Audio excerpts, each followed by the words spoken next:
Alright, so... Guess I also might as well list out the music that I've been playing.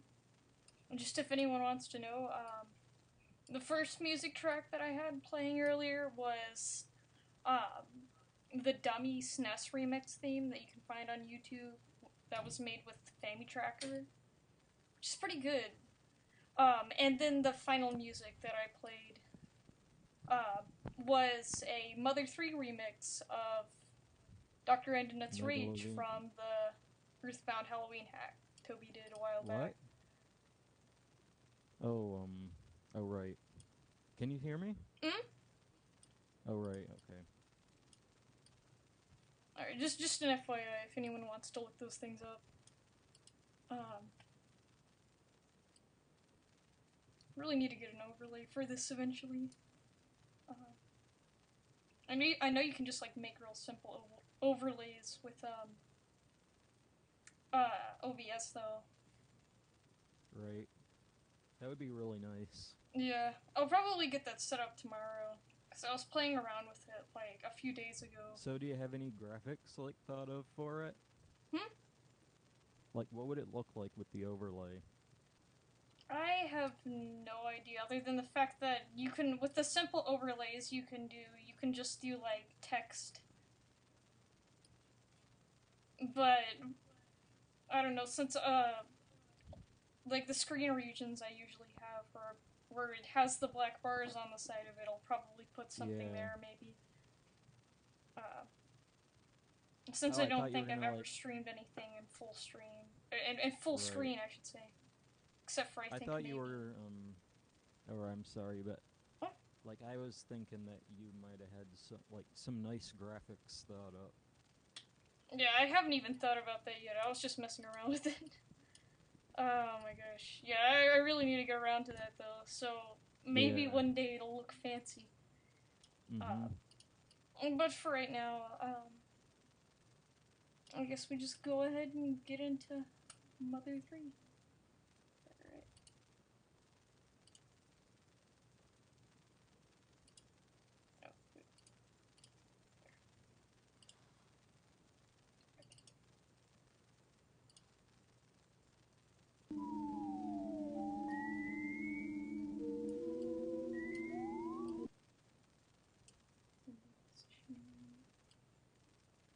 Alright. Oh, wait. I need to, like, open the stream.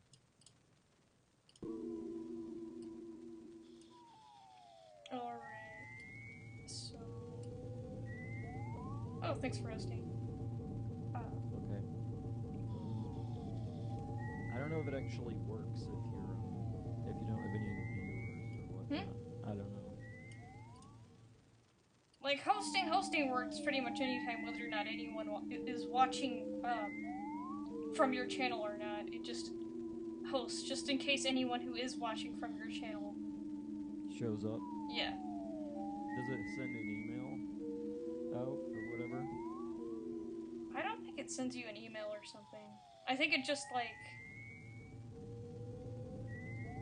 basically they can watch on your stream, like, watch you, since you've got it hosted, so on your channel people can watch, but it still counts as viewers for this, basically. The window placement I have right now is so messy. Alright,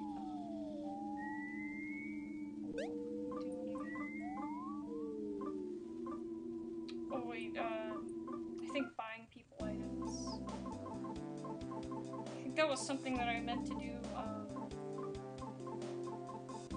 off stream, even though that'd only take like maybe less than 5 minutes. So I'll just do that now. Okay, I already got that first.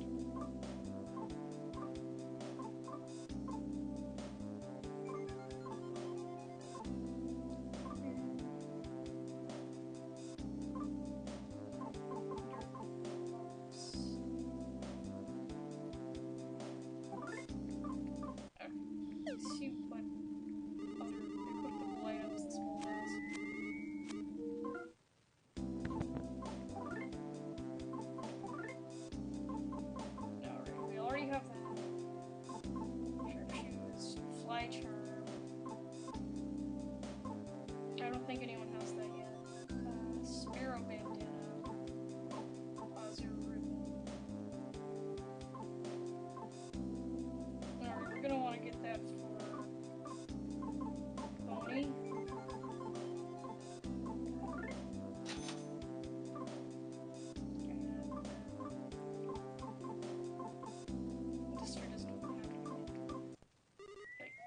space in his inventory.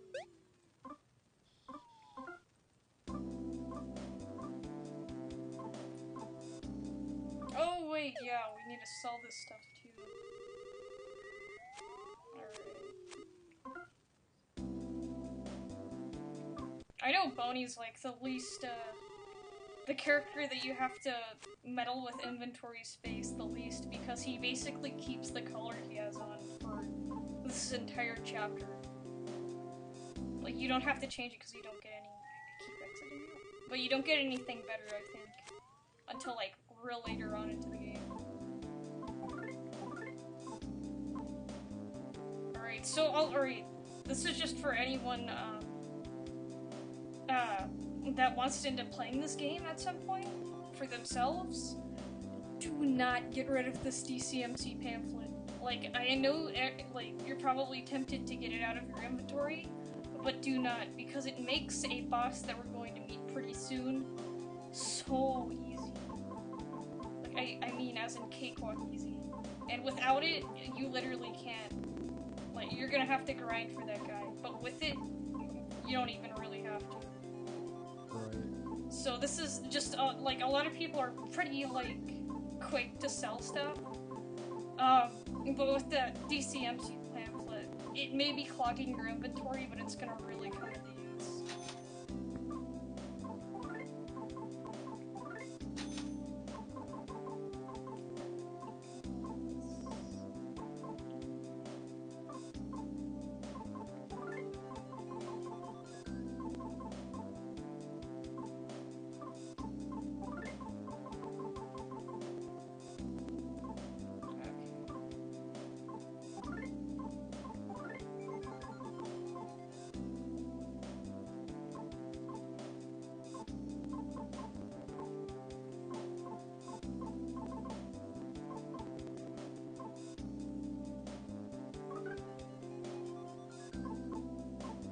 We're gonna want this spare bandana for Duster, so I'm gonna have to throw in some more cash.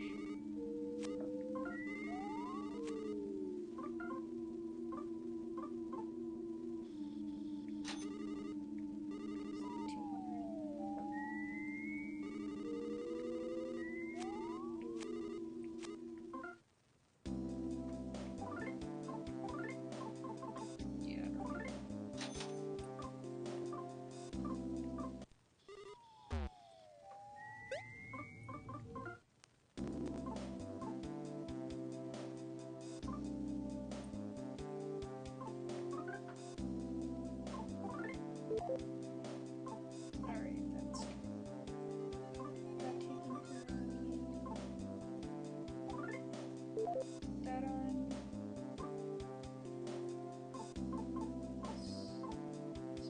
Bracelet.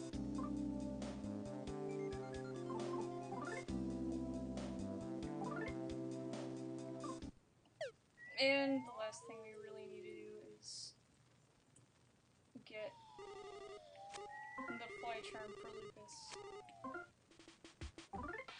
Wait, no, I didn't want to see.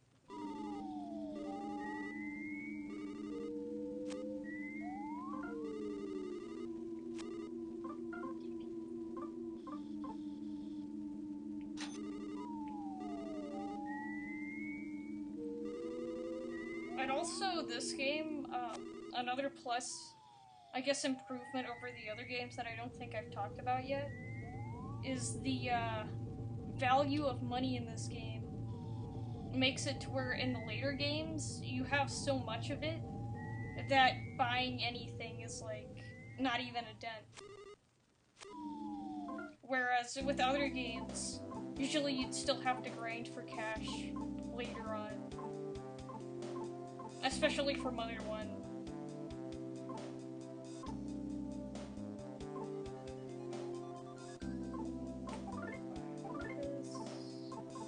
Oh crap, it's that expensive? It's a freaking charm. Sorry, this is silly right now.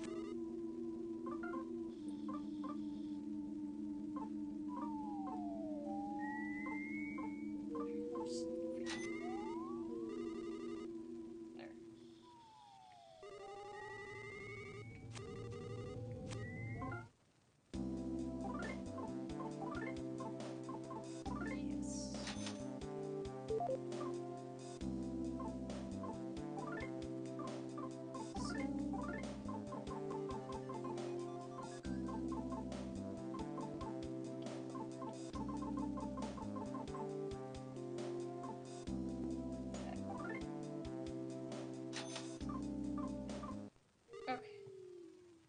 You still there?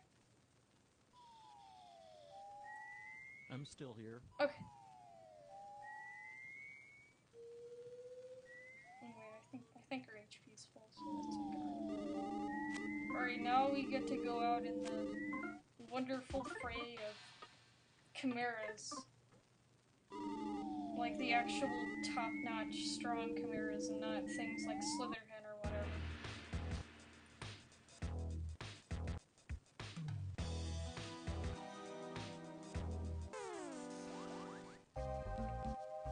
A parental Kanga shark.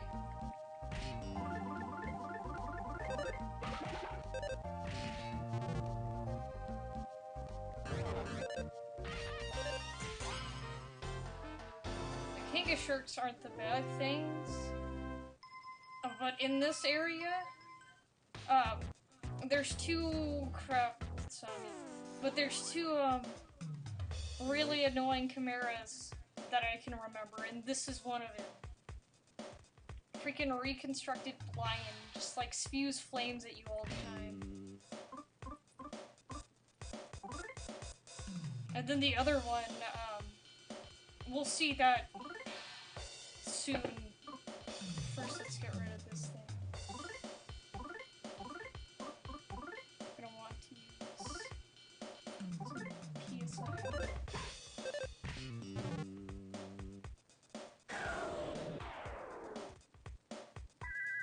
And also it does that, like, decreases... Thankfully it doesn't have a whole lot of HP though. Alright, this is another annoying enemy. Despite the fact that it's slow, this thing, like, I mean, it looks like a tank, therefore it is indeed a tankish enemy at this point. Are you serious? But yeah, at this point in the game, the chimeras are actually really, really annoying.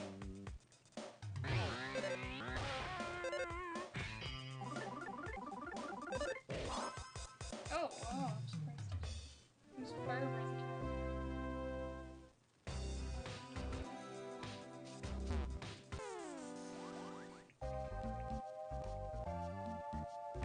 Dang, Duster's freaking... Gosh. Oh yeah, I can also do stuff like that. This, the parental Kanga shark. Like, it can actually heal itself. But other than that, it's not that dangerous.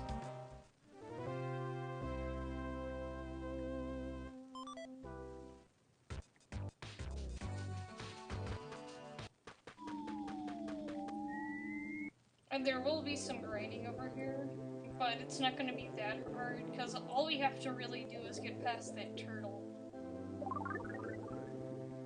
And I know at this point, attacking that turtle right now is a very bad idea.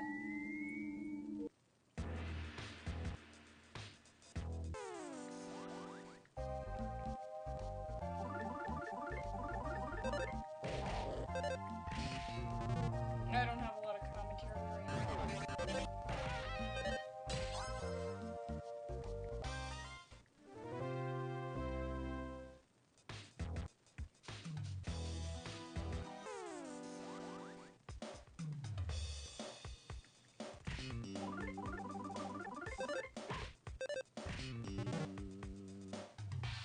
Oh, there he goes. Freaking fire breath attack. I freaking swear.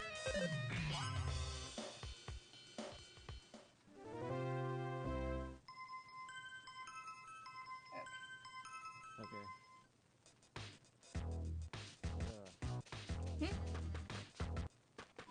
Nothing, I'm just still messing on. I'm still, like, messing with that LCD thing. Okay.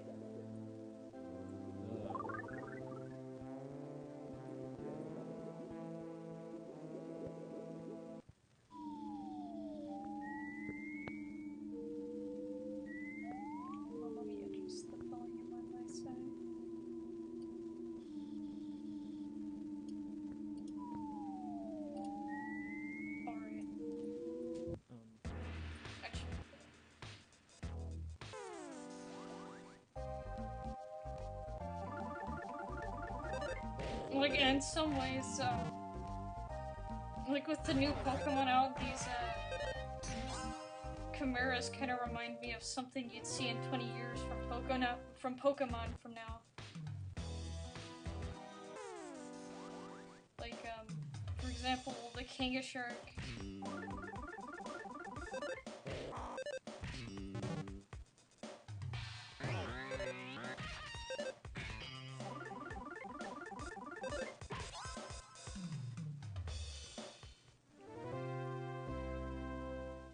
That's definitely something that I've always wondered. Ever wonder, like, what a game series would look like 20 years after? Like, just in the future, like the distant, but not so distant future? Where it's like... Because, I mean, there's like, with rapidly growing technology, you never really know when a game, or what a game will end up like. For example, I mean, just the N64 era, if you look at it, like, the N64 was basically such a freaking step forward from, things like SNES. It wasn't a small step by any means.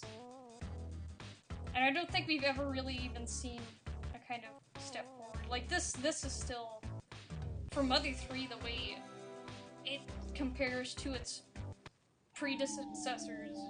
Like, this is still probably something that could run on the SNES, but looks slightly crappier.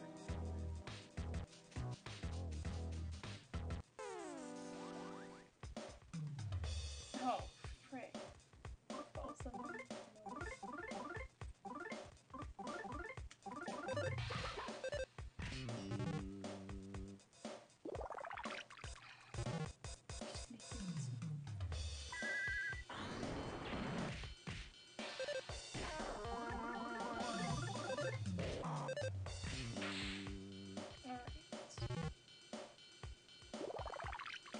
Stop healing yourself.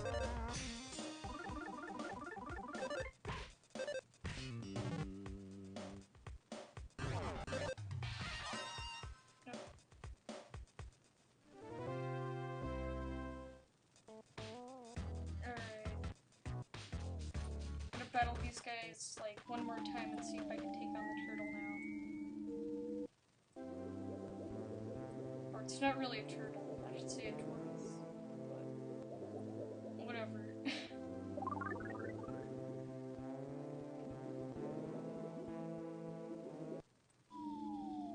Oh, what was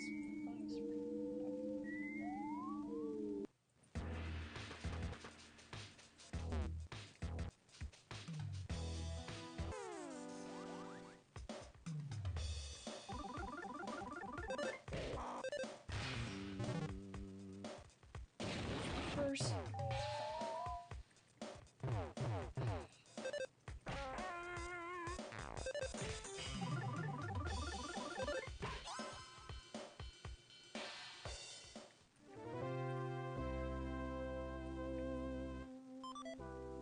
Oh, it's fun.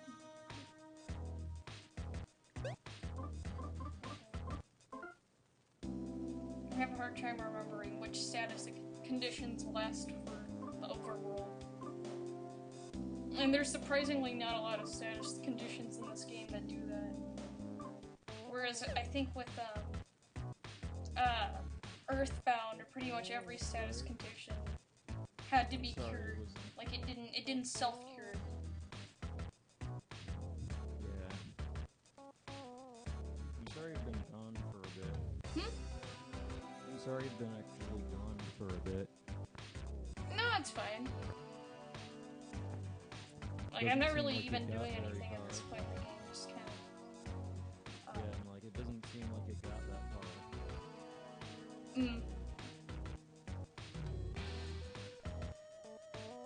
Alright, we're gonna alright, now. Okay, this is a tip about fighting this, mecha turtle.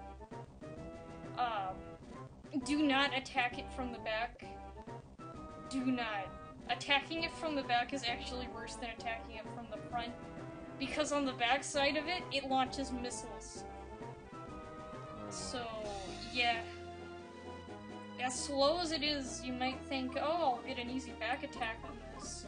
Well, don't worry, because the battle for this thing lasts relatively long at this point, and by then it will have turned around and started launching missiles at you. So, in a matter of, like, just a few turns, it'll probably do that. Which is going to be bad. Let's see if I can...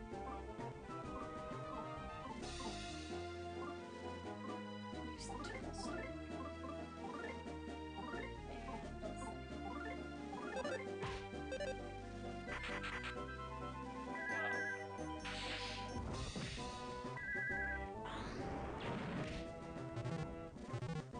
Yep, okay, there. Yeah. Gosh.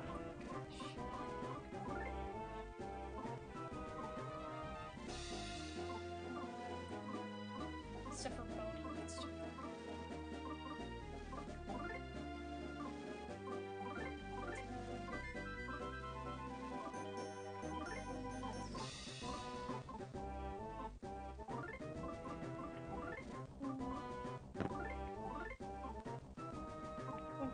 Freeze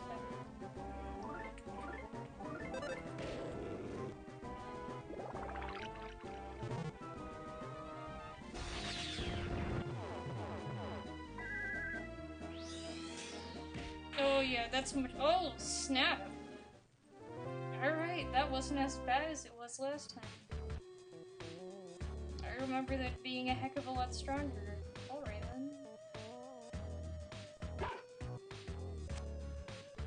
I can go back to being a dog now, right? And now we have Boney as Boney again.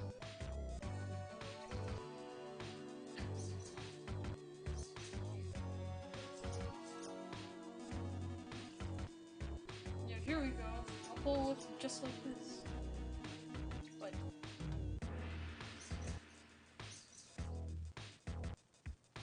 there's a ton of holes.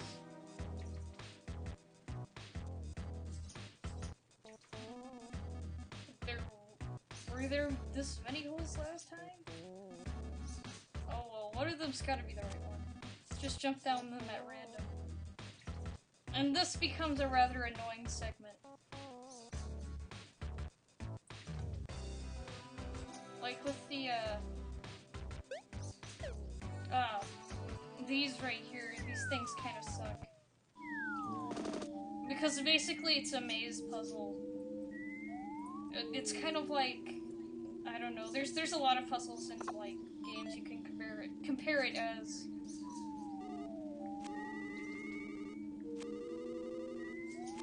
But it's one of those freaking hole puzzles where you don't really know where you're going, so you just jump down a hole and hope you land at a decent area. Or you could land near a bunch of enemies.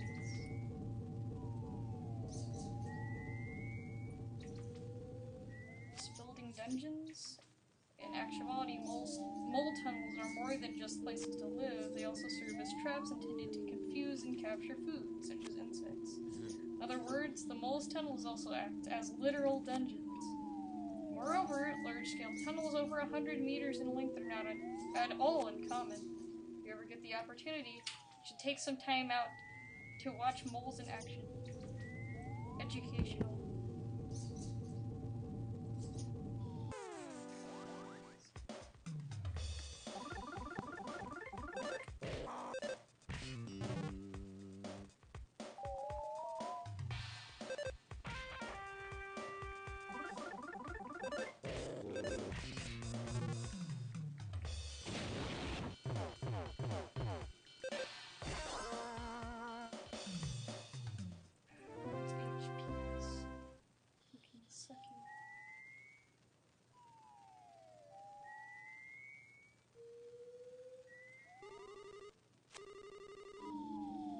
Something called omelets appeared to me in a dream, which is another use of the favorite food.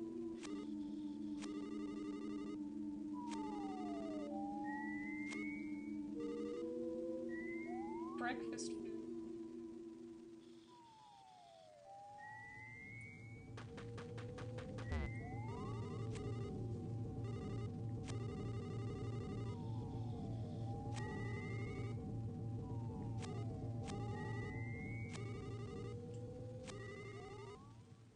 Complex hole. It's already pretty. Like, basically, I feel like this area, I don't even know if this area was supposed to be in the game, but I feel like it may have been just here for padding out, like, the playtime of the game. Because this place doesn't even have much of a purpose other than to make you confused and disoriented while trying to find the hummingbird egg again.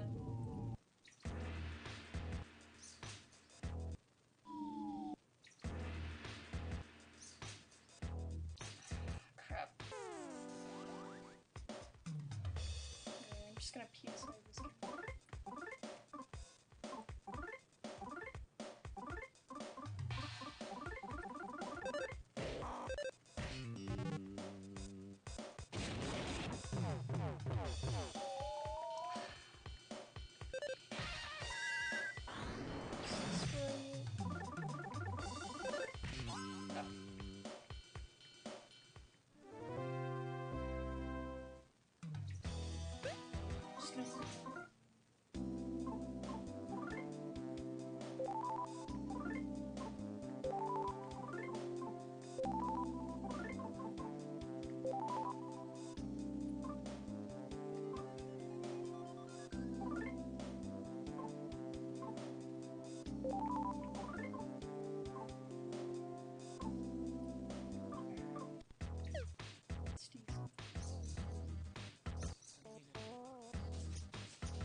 I can't even remember which one of these holes is the right one. Oh, it's not this one! Nope. I am not freaking fighting one of those again.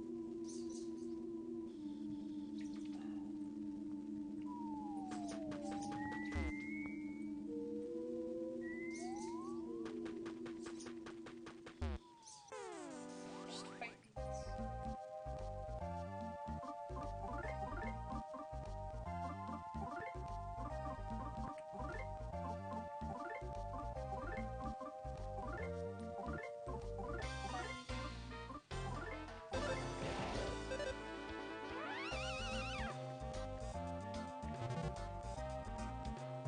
I'm drunk.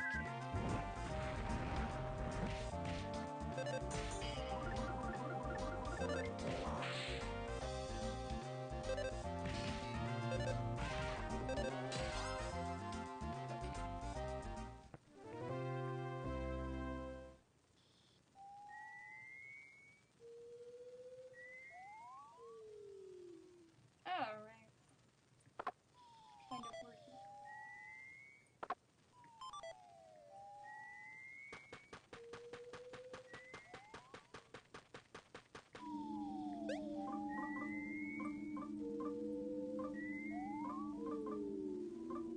I think I picked up some kind of...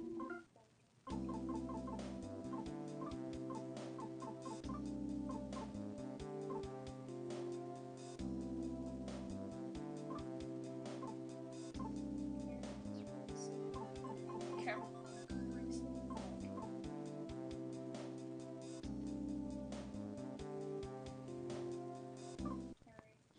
Let me see exactly what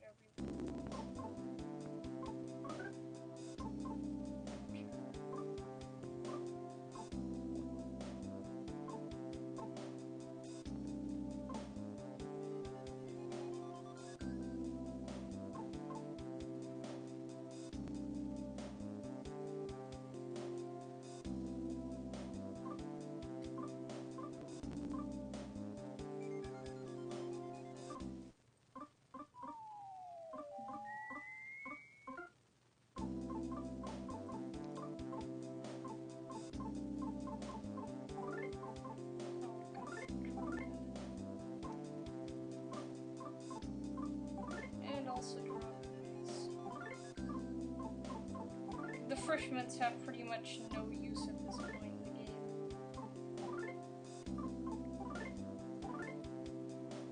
especially now with all the PSI users we have.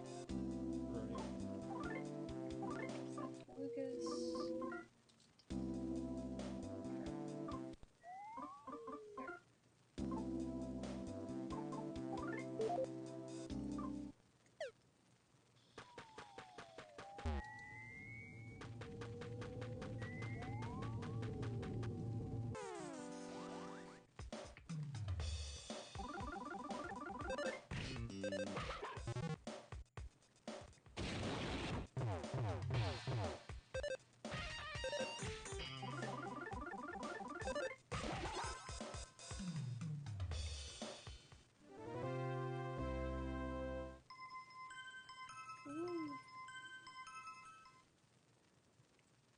Yeah, but I don't have a whole lot of commentary for this part, because as I said, this is just a bunch of filler right here. And also, I guess, for those who care, the moles are kind of a cameo of that one mole guy from Earthbound, the guy who just, like, told you about battle functions and whatnot. Why would they have to have filler in this? I don't even know. Because it's not like it's, like, it's not like it's a short game, even with... Like, if you took this part out and just gave us maybe a few chimeras to fight, and then gave us the hummingbird guy, we'd still have a whole big chapter to go through. Even though we're nearing the end of it. So I don't even know why they had this area, or why they made it so big and frustrating. Yeah, I don't even know. I mean, especially with how big the original game was gonna be. Yeah. Like the original games, I mean... Like, the reason why there was so much quote-unquote filler in the original games is that there was basically no filler in the original games, except for maybe one or two pieces. Because it wasn't that there was filler, it was that the areas were so big and filled with so many enemies that it basically gave you the illusion that it was filler, even though it's not. You're basically still in the meat of the game, there's just so many enemies to fight. Because the maps were massive. Especially for NES standards.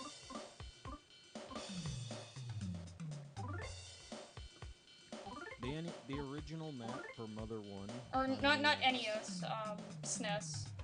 But the one for Mother 1 actually had some pretty big maps, too. Like, considering the entire map, is basically... You could walk across the entire map of the game and visit every location in Mother 1. So basically the entire map is a giant map, but it's not the same as Earthbound, because there's only... If you don't count the inside of the houses and stuff, Mother 1 is basically just a giant map that you can walk to every single point on. Right. Except for, like, inside locations, which are stored in a different area. But yeah, with Earthbound, though, there are a few places that you can only go to once during the story, and then the rest of the time, you can't go back. Right. But the way that also works is also a very, like, big map sort of thing. So if you use no clip, you can walk to every part. You just wouldn't be able to do it legitimately. Doesn't the, like, I've heard, like, in fact, I've seen, like, an image of the whole Mother 1 map. And it's got every inside location, every outside location, a whole bunch of unused stuff. And it's all on just one big map.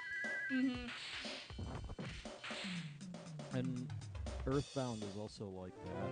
Yeah.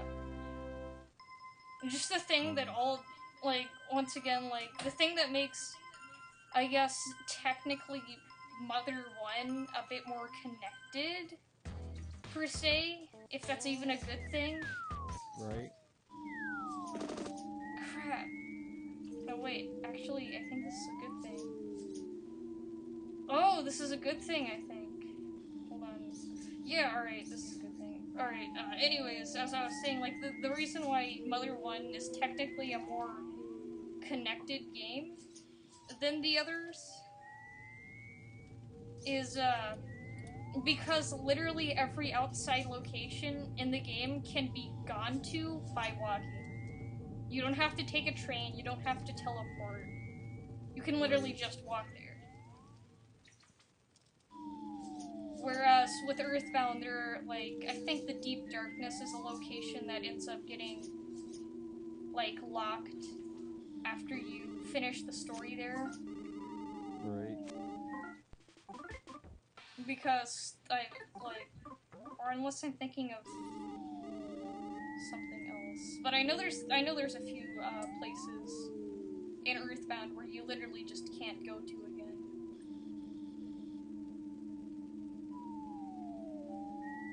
And there's also, like, a few places like that here. Because there's a few areas in the chapters of the game, like, heck, even in the final chapter, there's a few places that you can't actually go and revisit. Right. Since you don't have teleport in this game. This is also, just another piece of trivia, there is no teleport PSI in this game. It's the only game in the series that doesn't have it.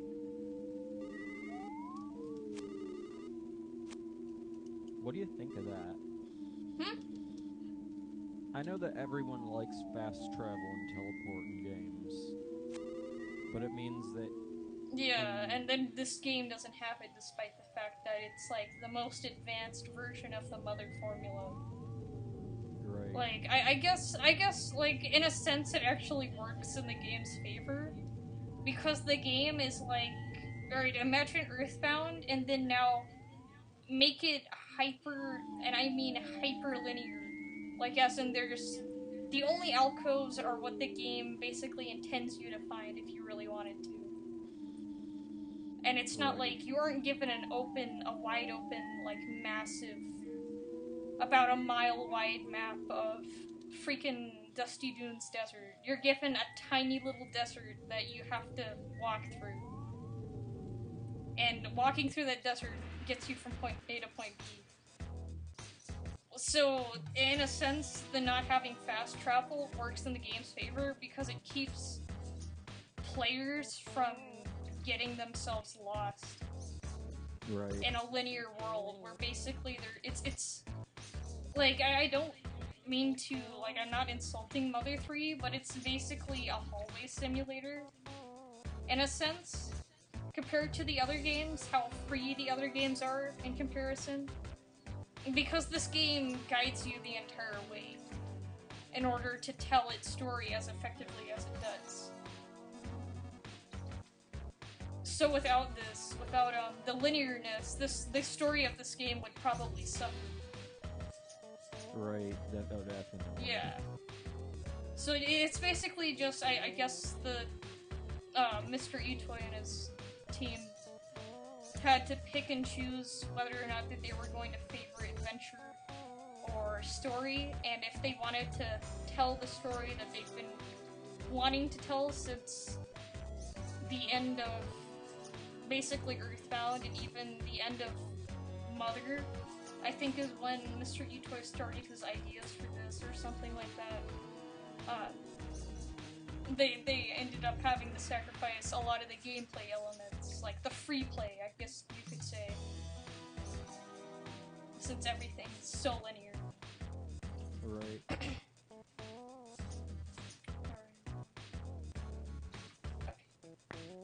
Hid the egg inside that mud figure. Yes, it's still here. And now you have the plot just zapped the Clayman. Yeah, I'm fine. That was lightning just now? Ooh, that was a close one.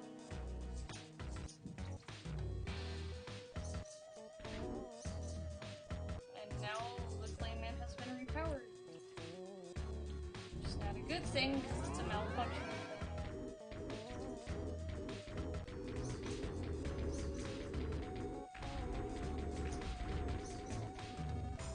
Took off with the egg. We gotta go after it. And so basically what happened there is that the plot hit the Clayman, and now it's moving the story forward.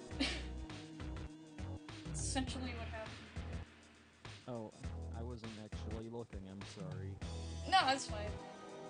It's not actually too important, because that Clayman's only important, I think, in the next part of this.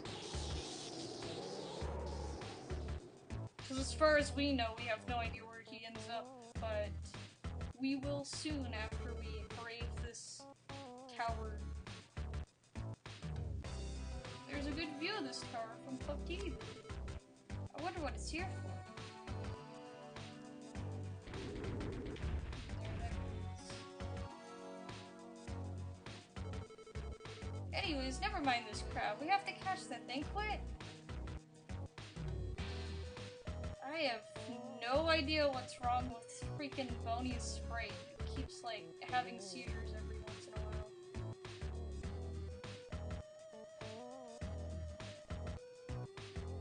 Wait a minute, what's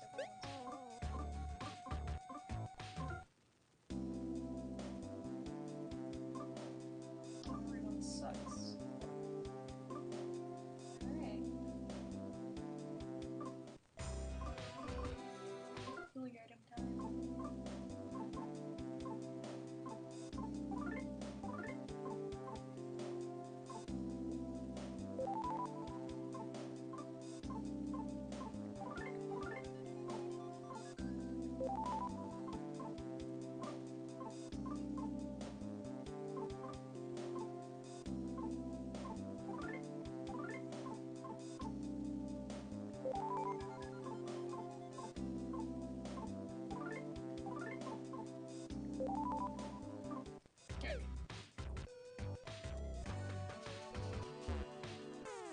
Oh man, I could've got it.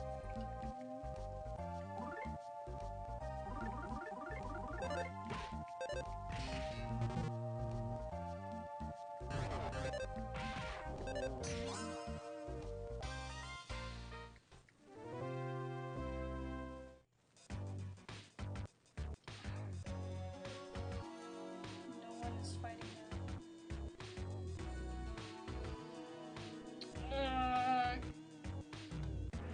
Alright, we might actually have to fight one of these. Or not. Okay. Alright. It's fine.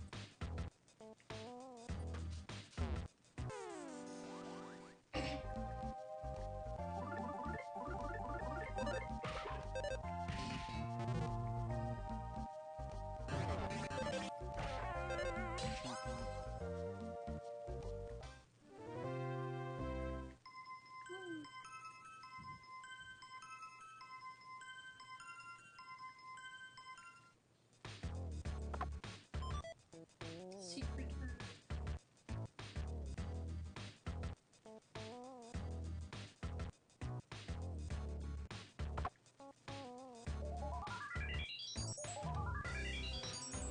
Oh yeah, that's right. There are a few instances of magic butterflies, but they usually only appear as cameos in a box.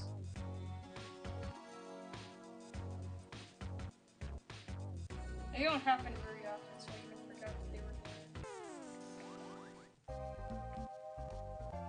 So what chapter are we on? I got. We're on chapter 4. No, 5. Yeah, we're on chapter 5. Yeah. And we're nearing the end of this chapter. Since soon we're going to be facing the, Tower of Thunder, which is the thing that did the zappy thing with the lightning. Right. And that's gonna be at the end of the chapter.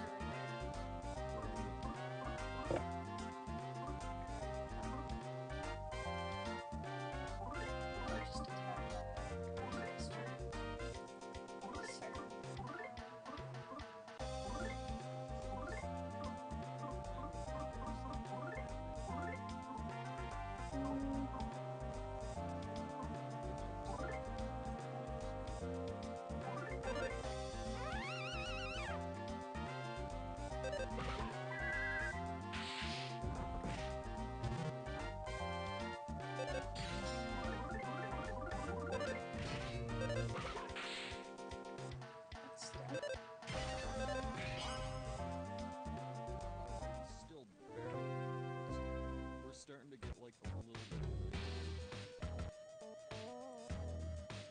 bit of an idea.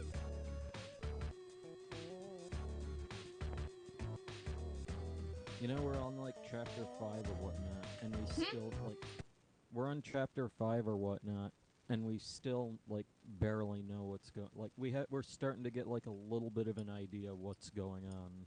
Yeah. Basically, this game takes, like, technically you could say this game takes a while to really build up its main plot. Like, as far as we know, we just know that things are getting weird, there's these pig masks now, and also we need to find the egg still. Right. We don't know anything about the pig masks, other than they're weird. We don't know anything about the chimeras at all, other than, like, the little bit that we learned, the fact that the pig masks seem to be doing it just because it makes the creatures look cooler. Yeah, and that they're actually, like, the pig masks have something to do with it. Yeah.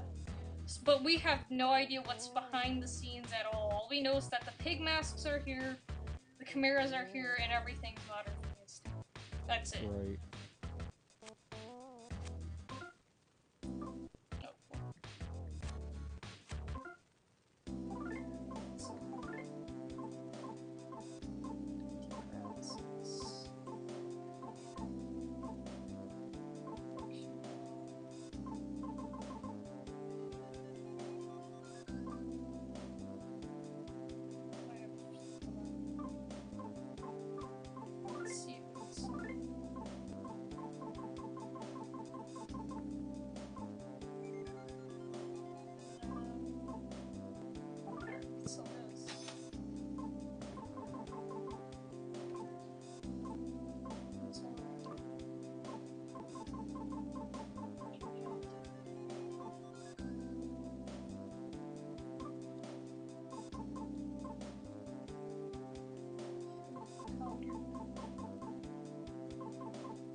I'm just gonna go sell this bug spray. I really don't need it at this point.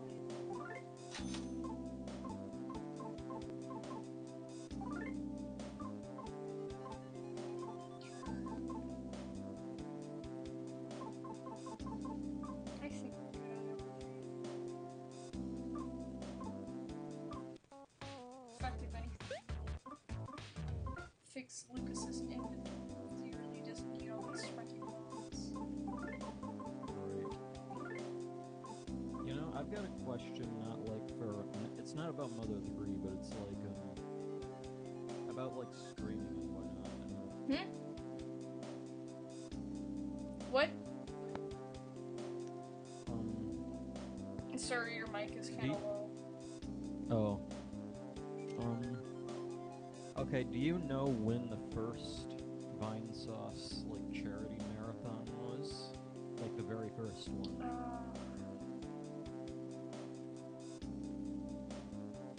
I can't remember.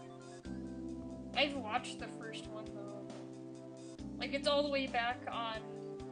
I don't even think it's on the Vinesauce channel anymore. I think it's on, VappyVap Backup's channel. Right. Hold on. Alright, let me pause the stream. Or not really pause the stream, but I'll help you guys like listening to no music real quick. Because that reminds me, I need to look up when the Vinesauce charity stream is. I meant to do that yesterday, but then I got sidetracked.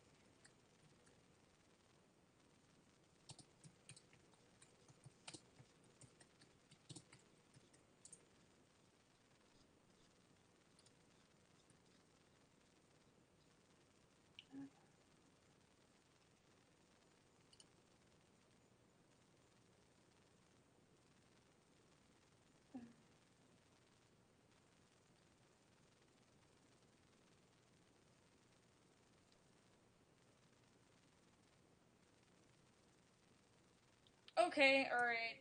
Yeah, I thought it was this month. Okay, good. Yeah. 23rd to, from the July 23rd to 24th, 2016. Okay. Vinny, Joel, Rev, and GPM, which are the people I watch. Even though I don't ever watch Rev's live streams. I occasionally watch GPM's though. Yeah. Joel starts at 2 to 4 p.m. All these are like Eastern Standard Time, by the way. 2 to 4, Vinny is 4 to 6, Rev is 6 to 8, and GPM is 8 to 10. Oh, I thought they were all at like the same time. No, they basically try and break it up. Last charity stream, like, they basically, how they lay out the charity streams is they have people streaming at different times, that way people can kind of, like, if there are people who watch more than one streamer, they don't feel like they're having to sacrifice one streamer over another. Right. So they basically divide the streaming times up so that people aren't feeling like they're going to miss something important. Which I do kind of like. Yeah, and another, like, about the other thing, like, when was the first charity stream? The first Vinesauce stream. Or the Vinesauce charity stream. I'll look that up right now Or, before like, I marathon forget. or whatever. Like, I kind of hate pausing the stream, but I'm never gonna remember this later.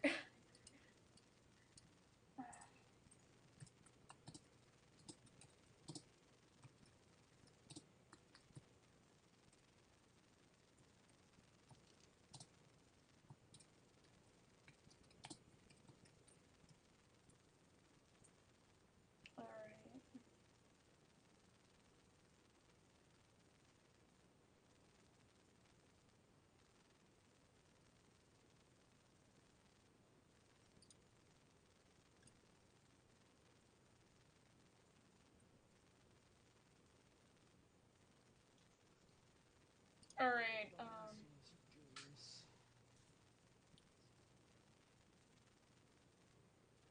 Because I know... Alright, so 2014 is when the first charity stream Okay. was, because this is currently the 3rd annual. Yeah. I didn't see the first one. I caught some of Vinny's live, but I didn't stay for very long since he was streaming at, like, due to the way they break up the streams and whatnot. Yeah. And I think that was even before I got a Twitch account. Yeah. I'm kind of surprised that, like, they aren't longer. Yeah. Because, you know, I was expecting this big marathon like you always get. But no, like, they have basically, it's basically a mini Vinesauce marathon. Like, right. You could just, like, when one stream ends, you can just go and find the next person. And it's not like there's anything that's not entertaining. Like, there's a few Vinesauce people that I don't watch. Actually, most of the Vinesauce people I don't really watch. Imakuni, Direbor, KY. Those are ones that I know the names of but don't watch. But everyone basically does their most entertaining stuff. Like, Vinny's going to definitely be doing some corruptions. Right. And Joel will do whatever. Like, it's basically... It's all gonna be pretty entertaining and gonna be divided up to where you're not missing much of anything. What day is it? Like, like, you think you'll actually be able to watch it? Yeah, I'll probably be able to watch it. Like, unless it's, like, on a day that's super busy, which I don't even know, like... My schedule is just a week by week, it's not weeks ahead or whatever. So, this, like, the stream's gonna be happening near the end of the month. Yeah. So, I have no idea, but... Even still, I'm going to try to catch... Definitely try and catch, Joel's stream. If I can, and if I can't, then I'll probably go and watch Vinny's. Vinny's is the one that I'm aiming for. Yeah. Just because his corruptions are a ton of fun to watch. Mm-hmm.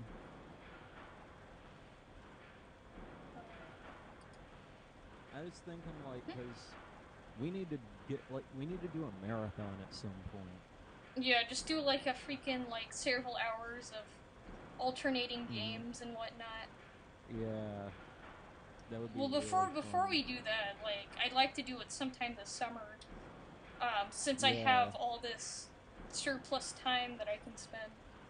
Mm-hmm. So, like, at some point, I'm definitely gonna.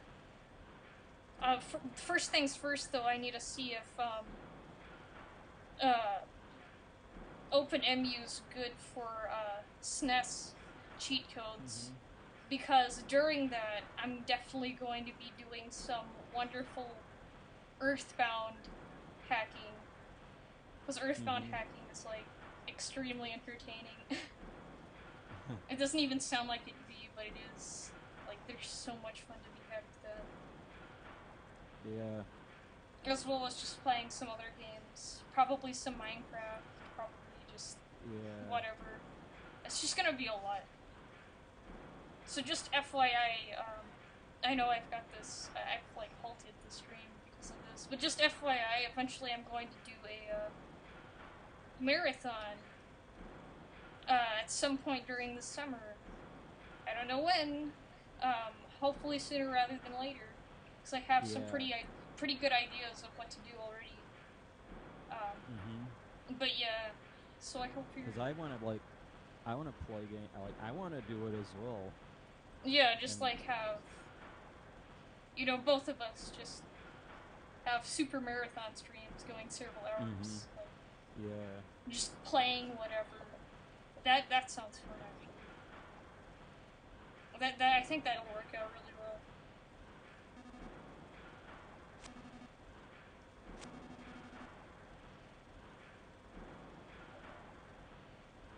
Alright, back to dialogue review. Alright, this part is when you finally start learning a few more things. Right. So this part's actually pretty important for the exposition of finding out what's going on. Alright. You go through all the trouble in the bathroom, and then you go through all the trouble of putting it back on when you're done? Yeah, I go through the trouble. I mean, there is a place to hang your mask and all. Man, you're dumb. It's not for you to hang your mask. It's where you hang bags and umbrellas and stuff like that. Oh, I always thought it was for masks. So that's why it's been so hard to hang my mask. Hey, you! What's your guys' problem? What are you looking at? Oh, he's... What's all the ruckus? What in blazes are you... Sir! I wasn't aware you were here, sir. Please forgive my rudeness. Wearing such a shabby outfit will set a bad example to the men, Commander. Here, I'll prepare a change of clothes for you. Please put them on right away, sir. Likewise for the folks accompanying you too.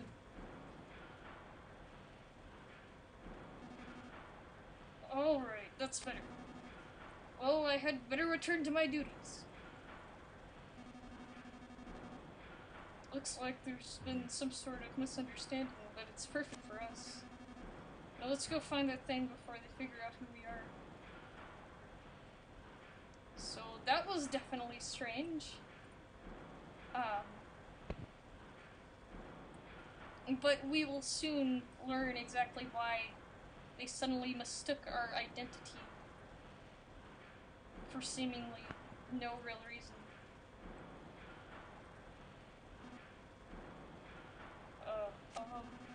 Here is a present from the bottom of my heart, sir. I had always wanted to do this for you. Not for any weird reason, though. It's strictly in a friend sense. Secret. You felt something warm inside your heart. It was determination. No, wrong game. Forgive me, sir. I'm always making mistakes. I'm very sorry, sir. So basically, suddenly everyone's, like, afraid of us and acting like we're an important figure, despite the fact that we really don't know what's going on. And you have some in your party. Yeah, which are actually not even some, those are just, like, Kumatora and Duster dressed up. Since they mistook those guys for apparently pig mask soldiers. Heard a boogie woogie rhythm. Music interval. That's another sort of Easter egg thing.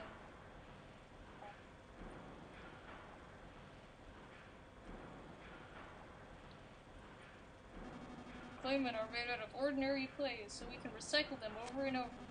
The guy who thought up this system sure is smart. What was his name again?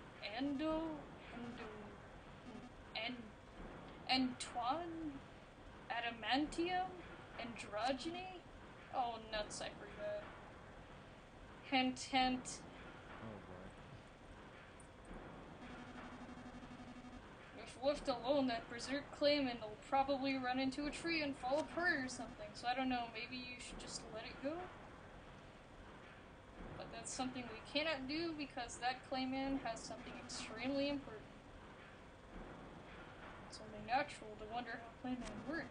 Basically, we mix this weird stuff in the clay, probably some kind of, like, I don't know, magnet, or computer chips or something. When an electric shock is applied to a lump of it, it starts moving around. Does that help explain any? Well, to be honest, I don't really understand how it works either.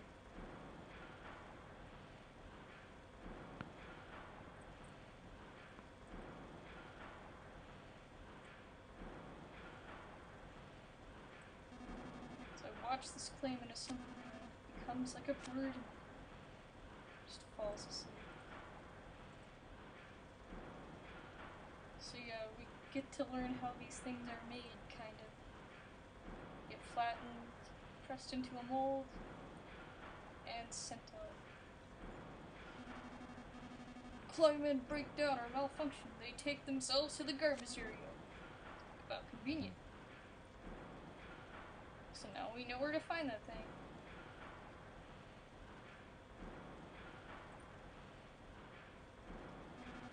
Oh, hello, Commander. What's that? You're looking for a Clayman? Huh. Clayman that's gone haywire? Come now, Commander. There's no need for me to say this, but our product development is flawless. Never made anything that might go berserk for malfunction. No siree! Yeah, well, what about all those freaking, like, chimeras out there that were going berserk?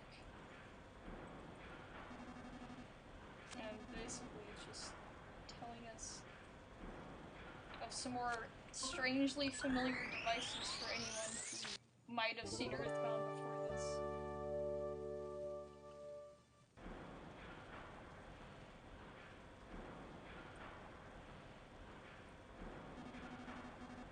Yeah, these guys, like, live and breathe and eat and sleep propaganda. They have no idea what they're doing other than the fact that they're soldiers. Saw an out-of-control Clayman run through the back door. If you're looking for it, you better hurry, or get stuffed inside a garbage truck and take it to the dump. Still, what in the world did you hide in it? It's been something crazy to get you in such a tizzy. Oh, you can't say? Must be something embarrassing then, huh?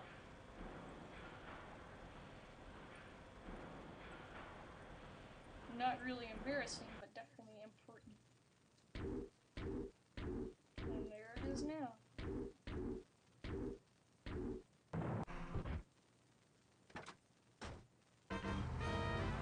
And now it's going to the dump.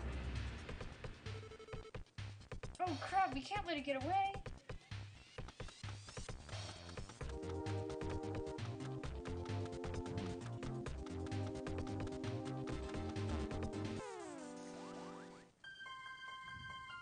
Wound up protocol.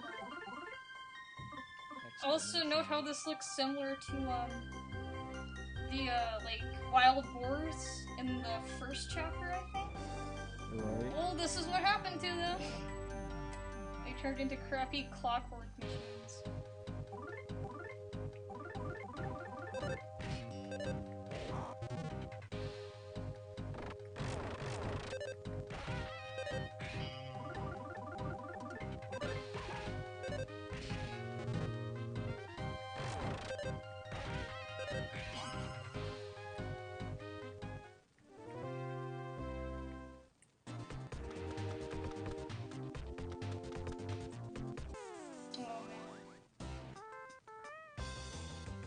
Also, these are another throwback to way back with Mother 1. I think it was in, Little Sweets Factory, like a bomb factory. And Mother 1, one of the, dungeons that you have to face at the beginning of the game, kind of beginning, there's robots that look very similar to this. Only some of them were, like, fully built, and then others were crumbly like these. But they're essentially the same model robots. I can see that. I've forgotten what the other ones look like, but... They basically look exactly like this, only not as crumbly. Right.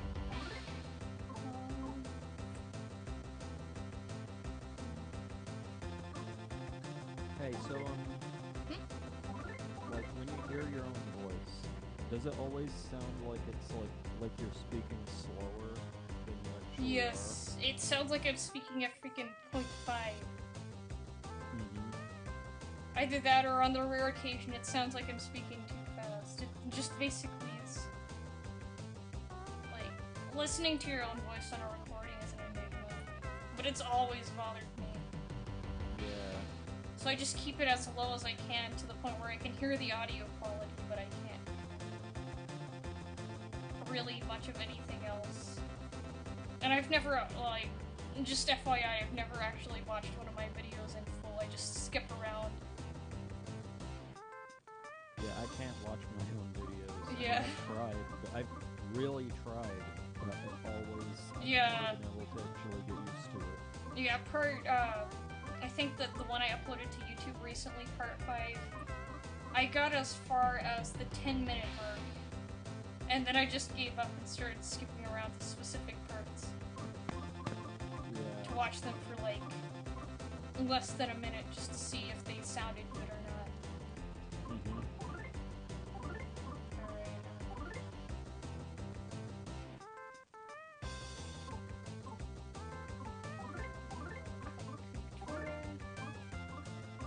And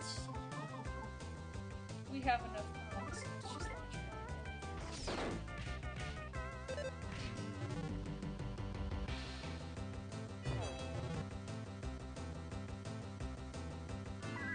It's funny because these scrapped robots, like there's, I think, like broken robots is what the name of the enemy is in Mother 1. They're a variant of the regular robots in the factory. And those are actually worse than the regular robots because they cause more damage. And I think they can also explode.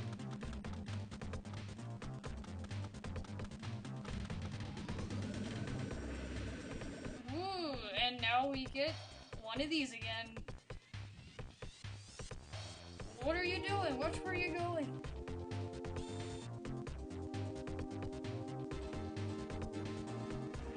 It's you, Commander. I'm terribly sorry, sir. On the looks of it, it appears you mistakenly threw something into the garbage. Oh, it's one of these again. Yeah. You're headed for the garbage dump. Please take this truck. Please take this and follow the truck. Garbage dump is northeast of here. Please hurry up. Retrieve whatever embarrassing thing it was that you accidentally threw away. Just be very careful not to slip and get in an accident. Alright then, be careful. Alright, I'm not controlling it. Oh, we crashed. Which is an obligatory cutscene.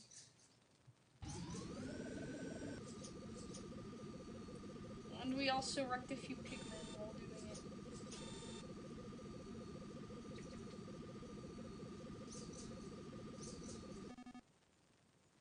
Oh, Commander!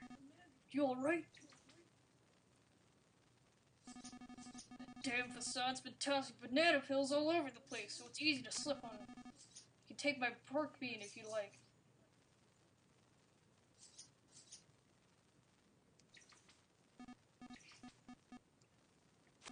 Huh? Not sure why, but you smell like a dog and a kid. done. You're the kid from Club Titty Boo. Maybe you could think you could fool everyone else, but there's no fooling my wild nose. Sneaky piece of scum pretending to be our commander. And boom! Here we have the mini-boss.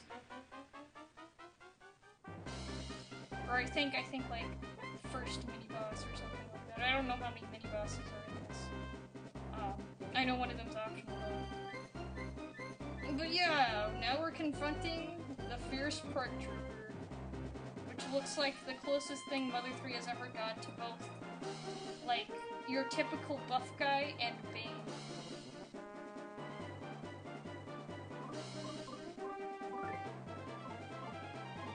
Alright, so what we want to do is first flash the DCMC pamphlet at this guy.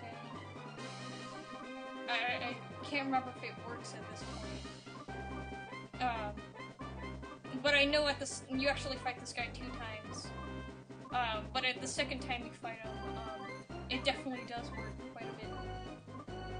So, yeah.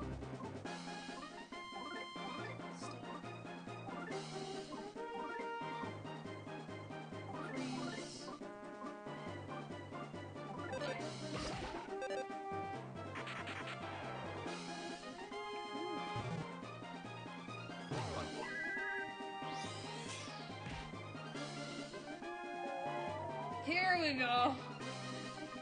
Alright, good, it still works. He, like, you may not have known by his looks, but he is a super fan of the DCMC. And using the pamphlet on him just makes everything better for everyone, except for him.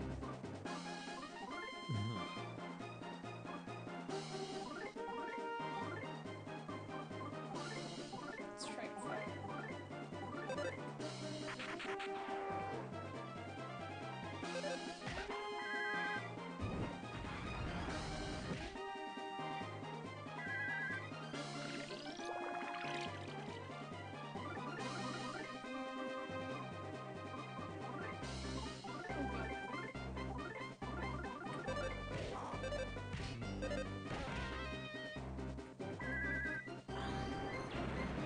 And now he's basically wrapped with jealousy and won't attack for a few turns. Might be able to kill him.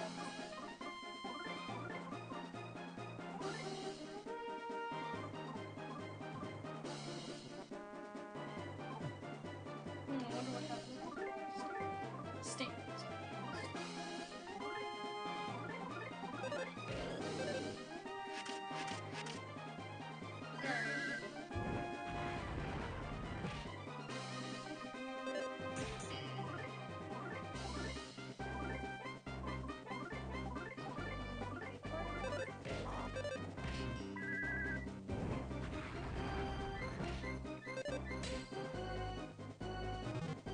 Alright, now he's back.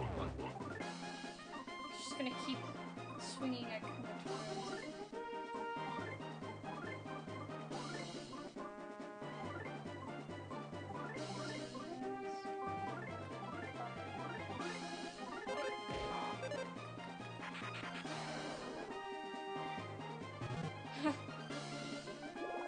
Oh yeah, I forgot that he also does that. He heals himself.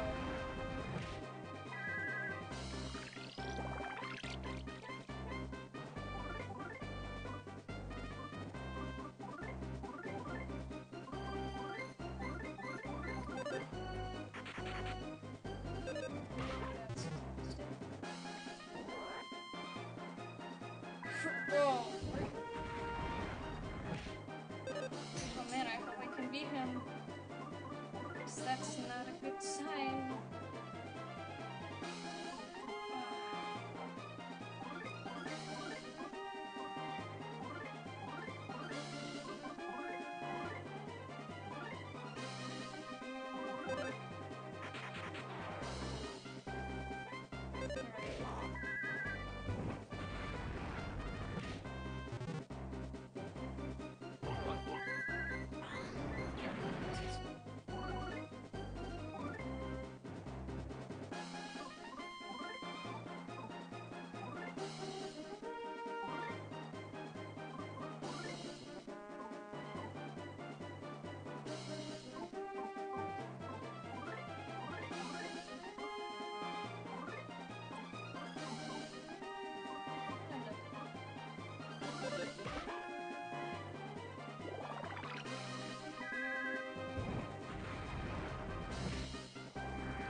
my gosh, we actually did this on the first try.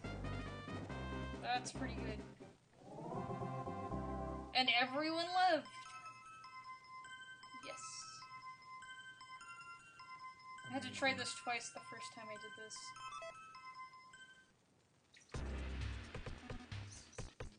No, it's bad. Don't think this is over just yet. Slips on a banana peel. Alright, so now we have the wonders of pork bean transportation. Also, let's go ahead and check on this pig mask guy who was kind enough to lend the pork bean to us. He's passed out, standing up. And worst of all, he remains this way the entire game.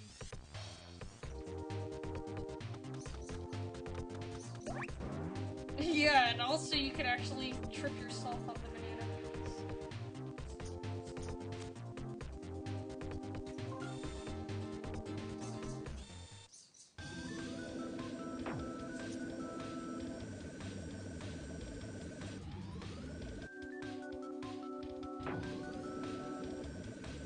Towards about to learn something new.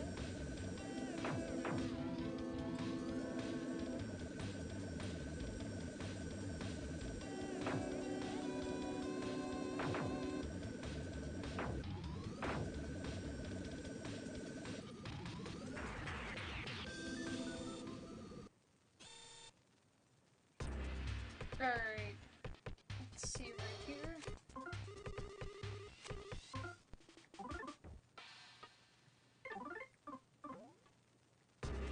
And also check out some of those enemies in these tunnels.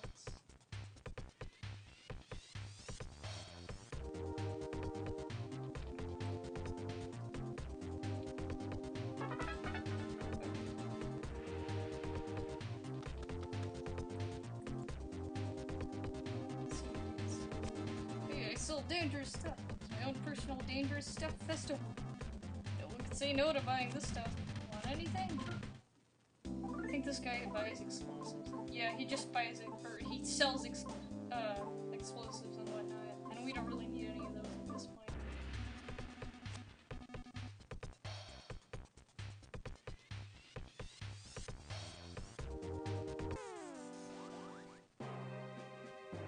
Roadblocks.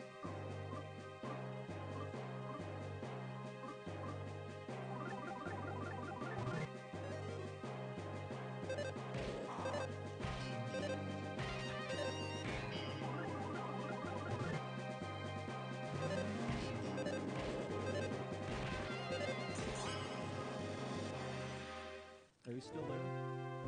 Hmm? Okay, good. I was just wondering if you're still there. Yeah. Just low on stuff to talk about. But I guess we could talk about the charging mechanism of this. Talk to the support guy here to figure out how this works. Support being recharge station. Self-service, so please use it all you see fit. You have to stand here and stand at this, and say that the station is self-service. Which is kind of unneeded. I don't think he understands how useless his job is, though.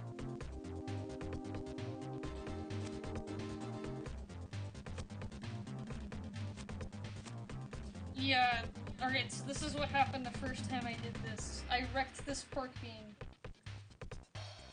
You can do that? Yeah, you can actually just completely destroy your pork bean and basically have yourself, like, unfortunately, like, you won't be able to, use a pork bean until you find another one. And I don't think you can even find another one at this point.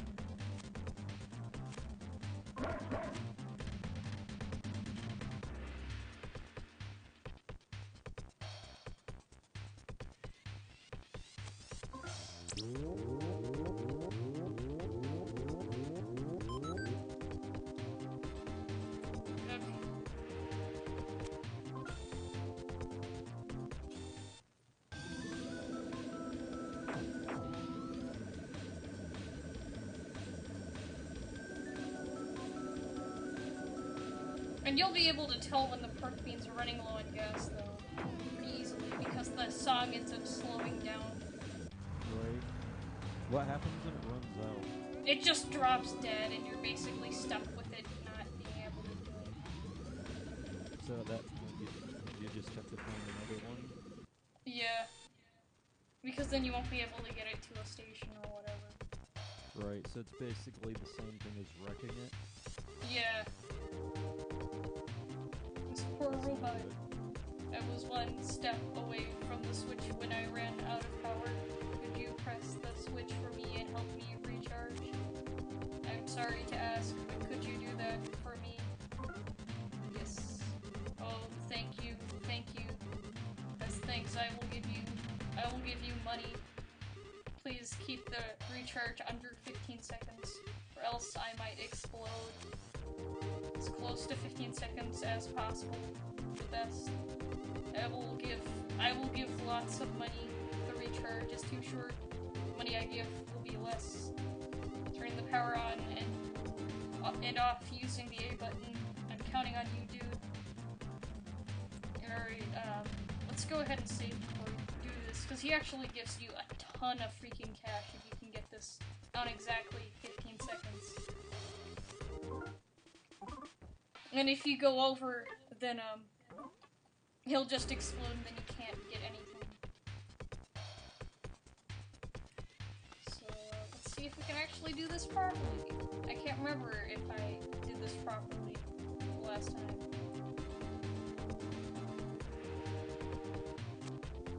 Okay. Start counting it now.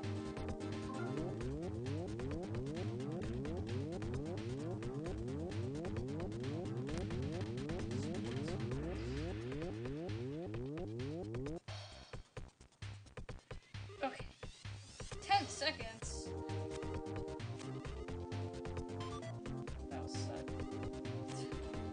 freaking 5 dragon power. I think the emulator screwed me.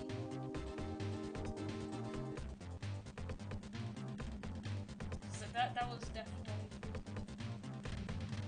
at least 14 seconds. Definitely not 15. Or not 15. Definitely not 10.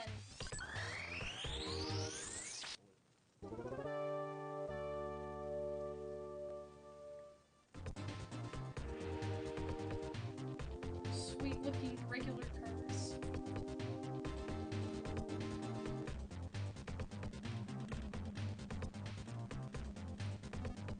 Welcome, I got souvenirs, I got food, I got stuff.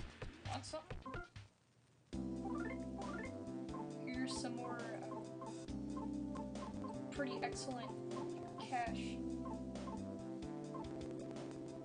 items. Which I think is also going to be the best items you get in this chapter. And you're gonna end up keeping these items for a while.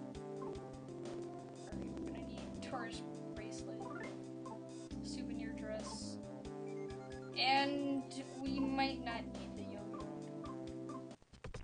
Actually, I don't really think we need the yo-yo, because the yo-yo's accuracy sucks. So let's not get that.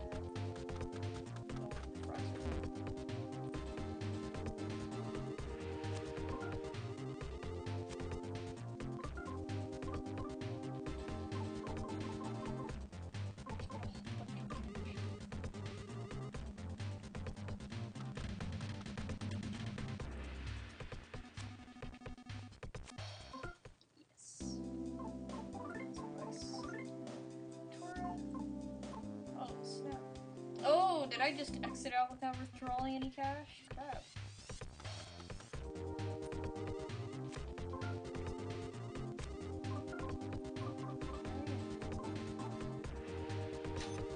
Okay. Now we have I don't remember this area at all. this part actually is just like this gas station over here, or not really gas station, more just a cafe. Right. It's basically just like aesthetic details, but there is some meaning to these aesthetic details when I enter this place, and you'll see then the exact meaning of why they even created this cafe. Like you can't even go into it? Hmm? You can't even go into it? You can go into it, and that's where the Easter eggs hide. This is something that people tend to miss, but if you've spent, like, hours on starman.net looking up all the info that we have of the first version of Mother 3 to be put in the game form, then you will definitely find some worth out of this area. So is this area in the original? I don't have no idea whether or not it was in the original, but it does hide some secrets of unused content that never really made it into the game, but was in the original version, and we'll get to listen to some of that unused content.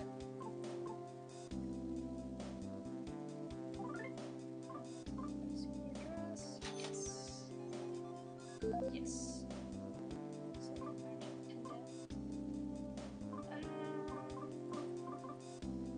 So when can you go into it?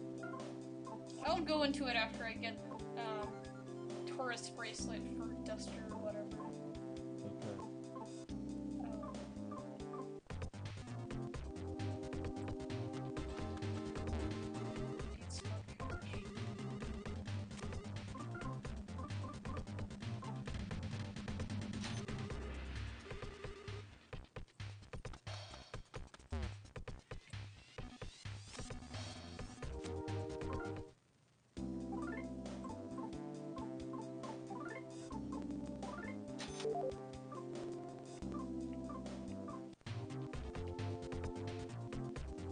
I love the aesthetics of this area. Yeah, I just like the way how it's like, sort of like, dry. It's like a dry land area. It doesn't have a lot of vegetation, but it also has a lot of concrete and modernization. Yeah. But at the same time, it's just like, I don't know, it's a very interesting biome, and it's also very diverse for what it is. Yeah, I find this area, like, surreal, I guess, because it's kind of like... Yeah, it almost looks like... I don't, like, as I said, I'm only describing it from what it looks like. I don't even know what biome it's supposed to be in. Yeah. Or, it's just a very strange biome, but it's something I remember a lot, because I spent a lot of time here just finding all the crap. Yeah. And it's like... It's very, like, almost normal, but something's very off about it. Yeah. It looks like something you'd see in a normal Mother game, but at the same time, it seems almost wrong in that sense. Right. Alright, let's go ahead and save real quick. Before I forget. And to go into this cafe and see what kind of interesting... I look at this parking lot, and I see that, like, little tiny parking space where the frog is in, like... Yeah, just a small parking space. Yeah, I'm like, you know what? That reminds me of something I don't, like, this never happened, but, like, I wouldn't... Like, it looks like something I'd see in a dream. Yeah, it just seems, like, strangely specific for this frog.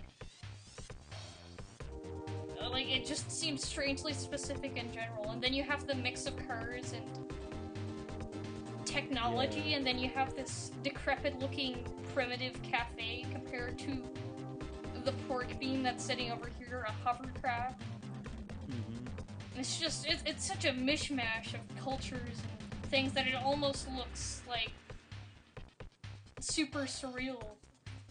Yeah. And then you have the cow waiting in the line, which doesn't help anything. Yeah. And wait, are those bathrooms outside the building? Yeah, they're the outside bathrooms that you see in those crappy, like, roadside gas stations. I've never seen that before. I've seen it before and they suck. Like, just, if you ever see outside bathrooms on a road trip, don't use them. Wait until you get to a Walmart, because they're... All the gas stations I've seen have either no bathrooms or they're inside? Like, I don't think you find them very much anymore, but, like, I remember, like, really young road trips, like, cross-state road trips. Yeah. Probably about when I was 4 or 5. Yeah. Like, this is the kind of bathrooms you'd see for, like, miles. Like, you'd have, like, a gas station, and then they'd have either, like, a building extension or just a door in a wall for bathrooms. And, of course, the bathrooms sucked. Like, these things were freaking nightmares. But they look similar to this. Yeah, I'm just thinking. Oh, I'm sorry. I'm thinking, like, were you still in Texas at that point? I was still in Texas, but I basically lived in Texas 2 times. I was in Texas once when I was around, like, 3, 4, 5, like, just really like early. Pretty much when we were born. And then now I'm in Texas again. Yeah. And I was in a totally different part of Texas, too, compared to this now. Like, now I'm kind of downstate, whereas originally I was more of upstate. Because up here, we never have like that. Yeah, well, you're definitely lucky to never had to experience these freaking abominations of public. Yeah, I don't know if that's only in Texas. It's probably in a lot of downstate areas, or just I guess more south in America. You get a lot of these. You probably don't anymore though, because these things are pretty primitive, even for today's standards. But I'm just thinking, like, my point was, like, I've never seen those before, so that also seems like something. Yeah, it seems ridiculous. Like, as I said, the only reason I know about that is because I did a lot of, like, road trips as a kid. Yeah. Like, as a freaking, like, baby kid. So that's the only reason I even know these things exist.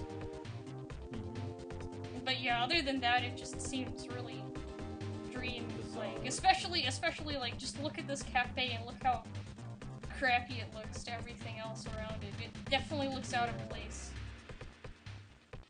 Almost like, if I could ever get or find a way to emulate PS1 games on Mac, then I'll probably play some LSD Dream Emulator. And if you think this game is dreamlike, well, LSD Dream Emulator is literally, as the title says, it's a dream emulator. It's as dreamy as it gets. Yeah, it's I don't think any game has ever gotten as close as that. Yeah.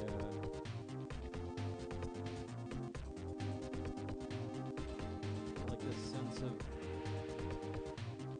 like, it looks normal, but it's ridiculous. Like, there's ridiculous things, and it makes it look bizarre. Yeah.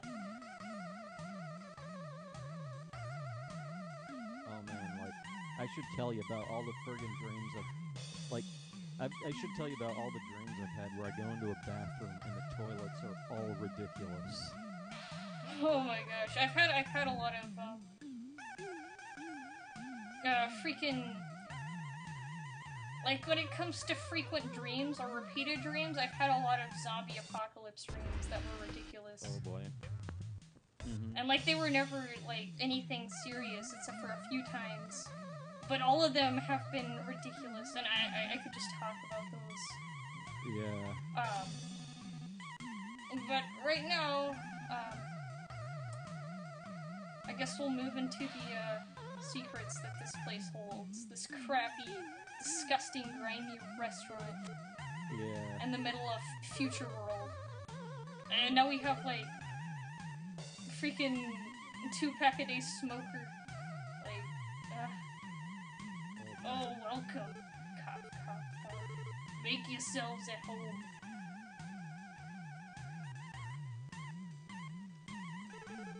Please don't come back here. You'll kick up the mold spores. Oh, man. Oh boy.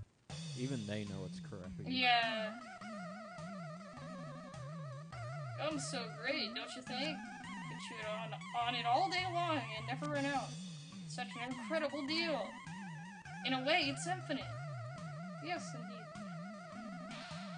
Hey man, I know the truth. You're not really the commander, you're an imposter. Don't worry though, I won't tell no one. It'd be too much of a hassle anyways.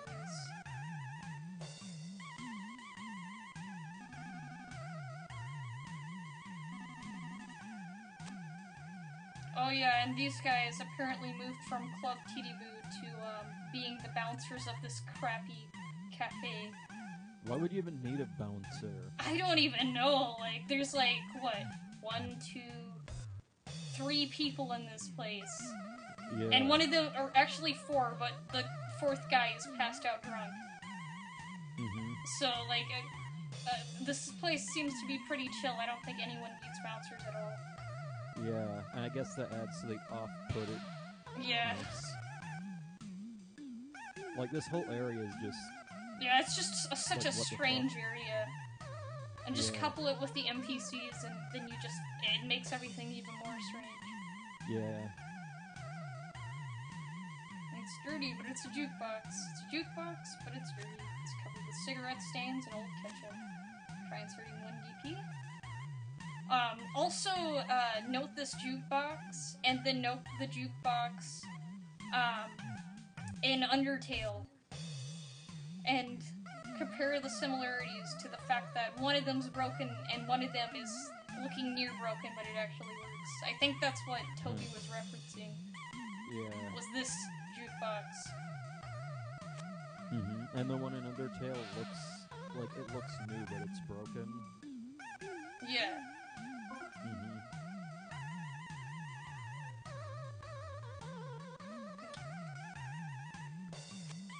I can see why Undertale doesn't have that like perspective view, I guess.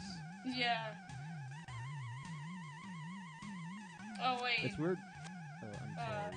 I need to get some more cash for this. Damn, you freaking cheap jerk. Oh, the jukebox is insulting me. That's how dirty this cafe is. You know what? I'm just thinking, like, you have, like, Mother 1 and 2, and the perspective is, like, really, I don't know how you'd say it, but, like, there's a large perspective with the maps. Yeah. Like, Mother 1, everything's really zoomed out. Mother 2, Earthbound, has, like, like... It's not a top-down. It's like, what do you call it? I think it's like an, 18%, like, tilt perspective. Yeah. And I think this game has about that 18% tilt perspective too, and then Undertale has... Nothing. Yeah, it has its own perspective. It's like half top-down, half 18% tilt. But without the kind of things that would instantly make it an 18% tilt.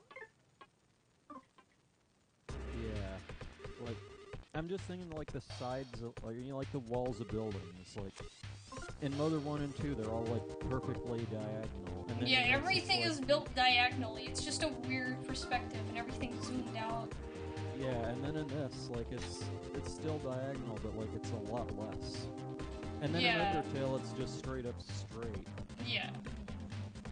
Yeah, this is, like, the closest, I guess, thing... I think they may have done this perspective not only as a, like, because, I mean, it works so well with, Earthbound, but also because to do the stuff that Earthbound did, you'd have to have a bigger screen, so they kind of downscaled the 18% tilt on this, where it's almost like a 5% tilt or something. Yeah. Alright, now let's actually listen to some... How much you want to bet the next game will be like... Oh. Alright, I'm like, how much you want to bet, like, the next game will be, like, reverse? Yeah, it's like... it'll be... Well, I mean, even in the, like, heck, had they followed through with the, N64 DD stuff, right? It would still have a tilt perspective similar to this, only it'd be in third person. And Bizarre. more, I don't know, like you're controlling Link, but with a slight tilt. Yeah. Okay, so this jukebox is where the secrets are, I guess? The secrets that unlock the past that we never got to see of the original version of this game. So they put, like, a bunch of Easter eggs here? Yeah. In this jukebox alone, you will get all the Easter eggs you could ever want. Yeah. Withered old anchovies and the like are stuck to the record. But even so, it actually started to spin. I can't hear it. Hold on.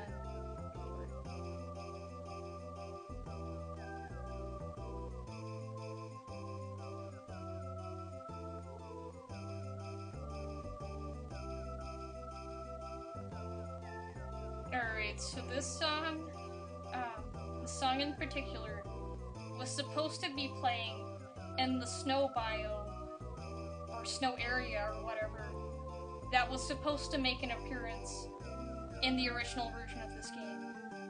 There is a snow area, but it doesn't have this theme, and it's really, really small. But there was supposed to be a full-fledged snow area, kind of like Winter's, or the Snowman Town, that you see in the previous two games. But this never made the cut, so they shoved it and the rest of the music into this jukebox. The rest of the music that they never used out of their original draft. So in a sense, you're listening to something that could have been playing on the N64 DD.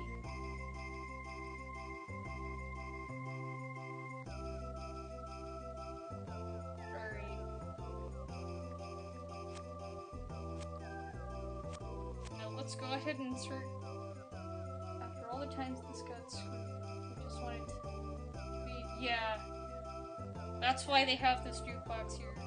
If they weren't screwed, this jukebox would probably just be playing Earthbound throwback music or whatever. Even though there's already Earthbound throwback music you'll find later on. In the same chapter, by the way. But yeah, let's go ahead and listen to a few more tracks. There's not that many. Oh, here we have Resolve. No one knows when this was supposed to be played. This, or not Resolve. This isn't Resolve, this is, this is the beta rendition of Mob's Hometown. Listen closely and you'll hear the first version of the Mother 3 Love theme.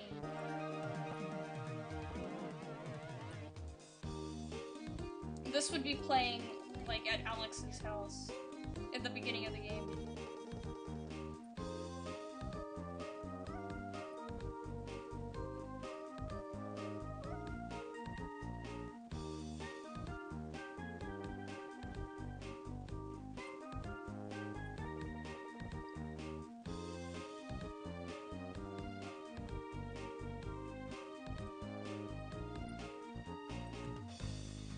So yeah, this is basically like the love theme as it would have appeared on the DD. So this is technically beta love theme. This is alright. So if you listen to these two songs side by side, you may not be able to tell because it's actually really similar to the finished version of the same song,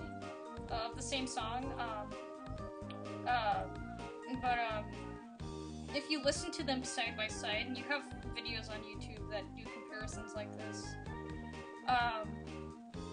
but like the music you hear here is basically a prototype, I guess you could say, of the love theme that it made it into the final version of this game.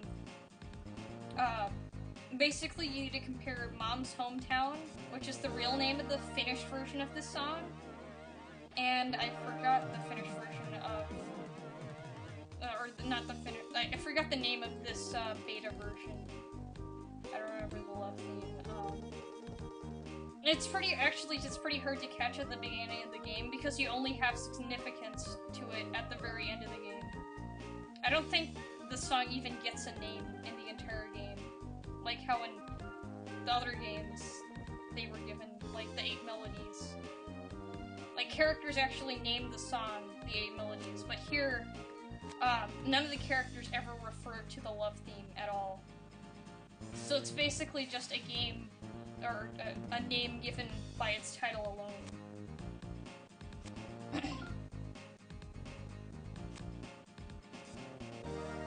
And now we'll listen to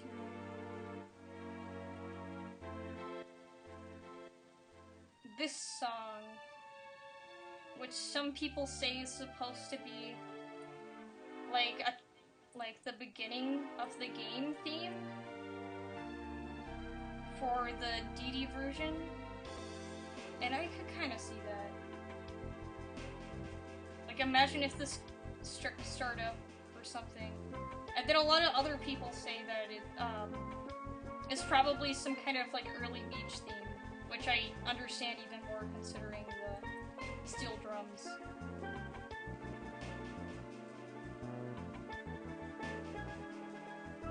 But yeah. And compared to the final beach theme, this sounds absolutely nothing like it. But we haven't even heard the beach theme yet, so we'll cross that bridge when we get there. I think there's like 2 more songs.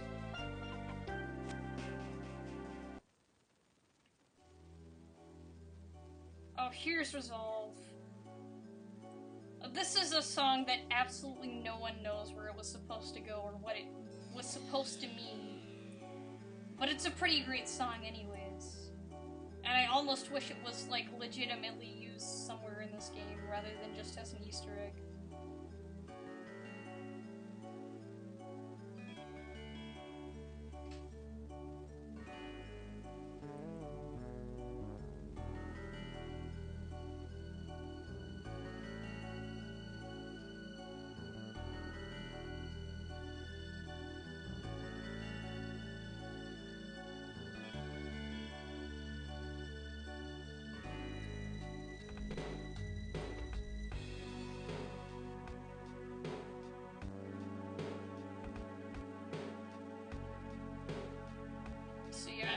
I don't know what this song, like, even I don't know.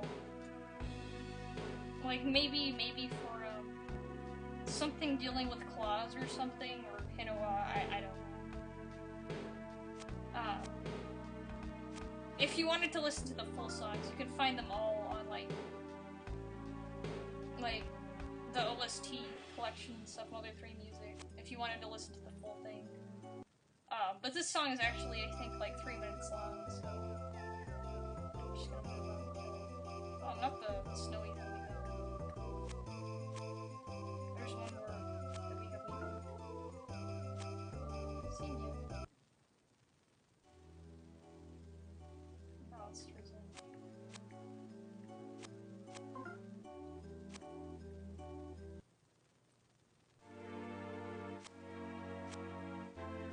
Static.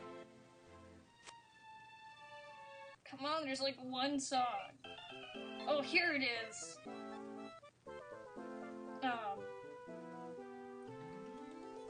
I think this song is called like Ballad. Oh crap. Oh, frick. Oh, well, I just walked out and reset it. Oops. I'm not gonna find that thing again. But I think it's called Ballad of the Fairies, and that was also another unused song that people say is supposed to, like, for the forest area that was scrapped almost entirely except for the part of Sunshine Forest that you have in this game.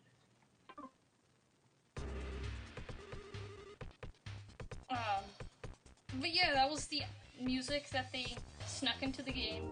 of the original version of this game. And even to this day, we still don't quite know exactly what those songs could have been used for. But there are some pretty decent ideas.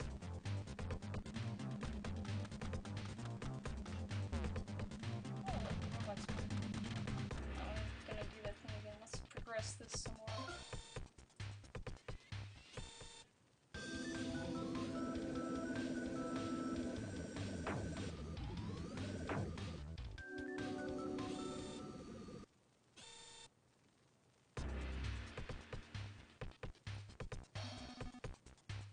Oh, and here's, basically, alright, so all the items in these boxes are really, really good. This is kind of a secret for this area that I found after, like, wandering for something minutes. I don't even think I found all the secrets in this area, because it's just so diverse. But this is a pretty good secret. I actually had it muted for,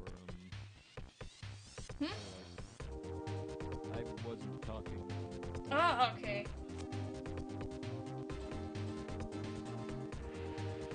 Yeah, but those, like, if you wanted to hear the full themes, like, they're on YouTube, in full, but they're pretty interesting. Yeah. Just because the possible history that we'll never know that's behind them.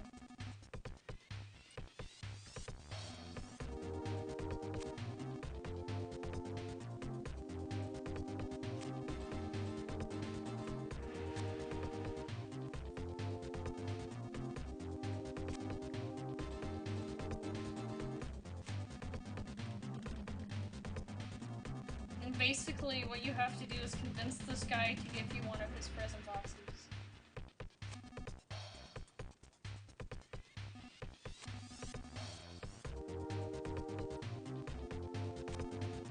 And I broke him.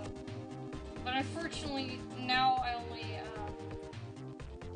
only be able to pick one of these present boxes. I think the last time I did this, I got a sweater that occasionally heals, like, 3 HP or something.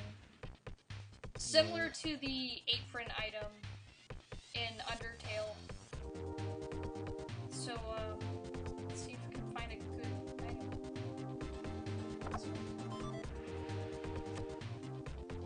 Oh, okay. I guess I got the same sweater. I don't know if there's like any better sweaters or whatever.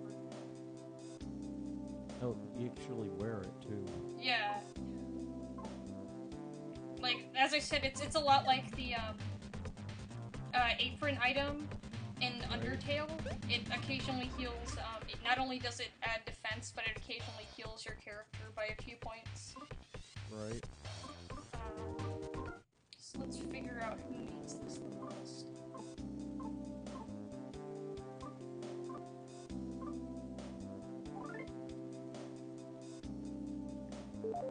Alright, I'll just have Lucas wear the sweater, because I think that's what I had last time.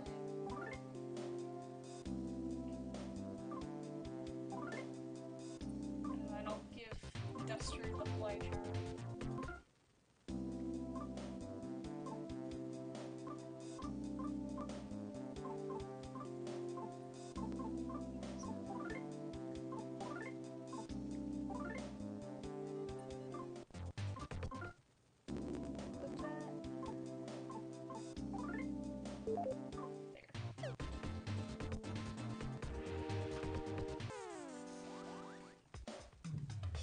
Wobbly robots.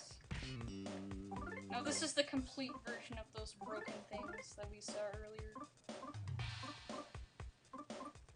And this is basically the equivalent of like a highly updated and better looking version of their sprite in Mother 1. Oh yeah.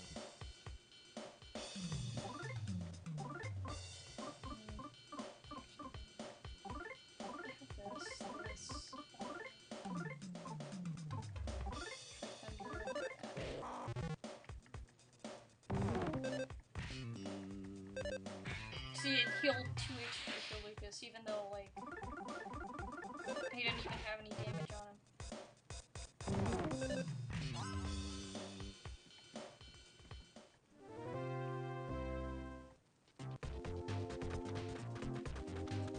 Alright, that actually reminds me, since I'm next to this, like a healing machine, and next to some enemies, I'm probably going to do some quick, speed grinding. To try and make sure everyone's up to snuff when we get to the, electrical tower. And also to make sure everyone's good enough to, beat the, next boss. Or not really boss, but sort of mini-boss number 2 of this chapter. Right. Which is... Well, I mean, we're chasing after a malfunctioning Clayman. I think people can put two and two together on what's going to be the next boss that we're gonna have to face. But yeah, that's what we're going to be trying to take down in one shot. I think I took it down in one shot the first time I played this, though, so I don't think it's anything too bad. I know the final boss for this chapter, though, sucks. Like, even after grinding, it took me about 2 tries. So that's gonna be a lot of fun. Doing off-screen grinding? Yeah, off-screen grinding is gonna be a must.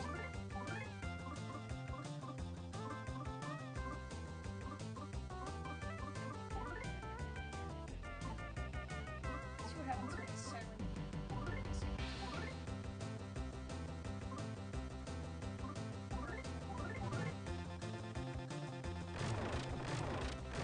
First frequency. Woo!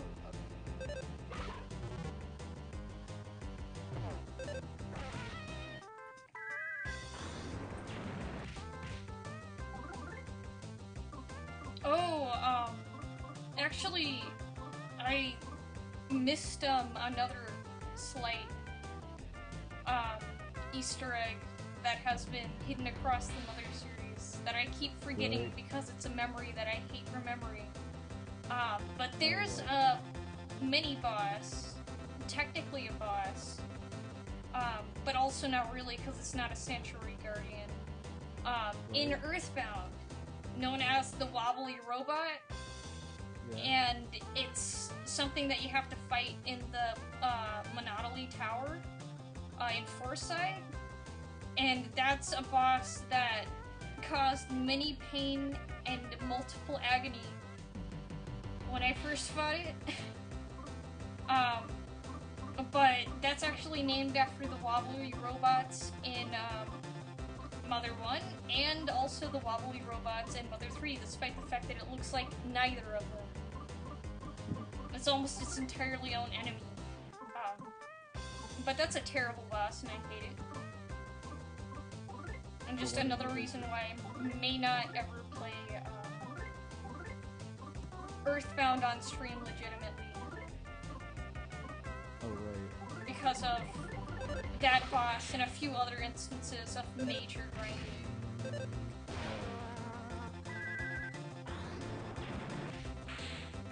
Like, Forsyth... A big problem with Earthbound is Forsyth and its grinding. Like, the grinding levels in Forsyth are up to 11. Getting into the, Alright, so Forsyth you have... I don't know if you remember this, but in Forsyth you have a shopping mall, and in order to, like, progress the story, you have to enter the shopping mall, but Paula ends up getting kidnapped by an alien in the shopping mall. And so you have to beat up that alien. But the problem is that, like, the shopping mall is so tough that you literally have to go out to the, desert and grind forever. And then you also have to go to, like, this underground maze with a bunch of monkeys in it and get some kind of PSI power. I think it's teleport. But yeah, that part takes so long that I don't even know how many off-screen grind sessions that'll have to take. So that's just one of the reasons why I may not ever do that. Right. That would be quite a while. Unless you just want to, like, take a few hours. Yeah. Or hack it and just, like, max everyone's stats. Only for that. Have Ness and Jeff be, like, super buff. But also for that reason, like, because of that grinding session where you're having to, like, grind to make Ness and Jeff buff, when you get Paula back, she's extremely underleveled, which means you have to do more grinding for Paula, specifically. And it's just, the grinding, That's one of the big problems with the Mother series. Yeah. Like, this grinding right now that I'm doing, this is just basically flavor grinding. This is just for me to get where I know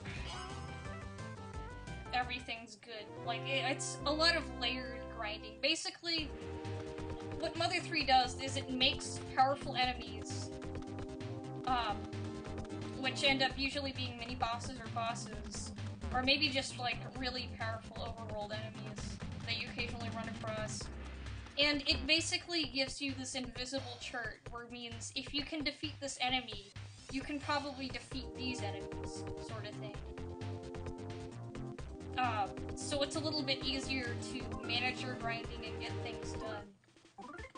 Where in Earthbound, it's like, here, have all these enemies. If you don't want to fight them, just try to avoid them.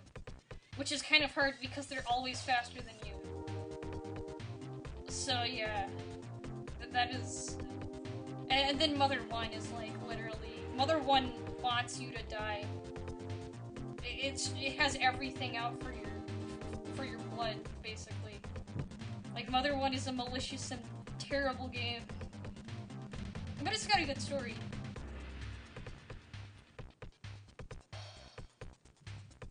Alright, I'm just gonna walk around and wait for... Actually, well, maybe I'll just go ahead. Oh, okay. Oh, snap.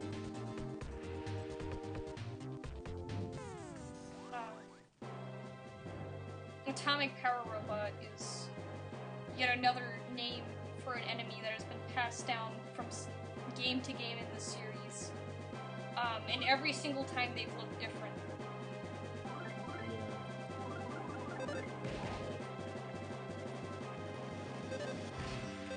And also these enemies suck because they self-combust, usually. Unless you back attack them and destroy their, like, bomb device.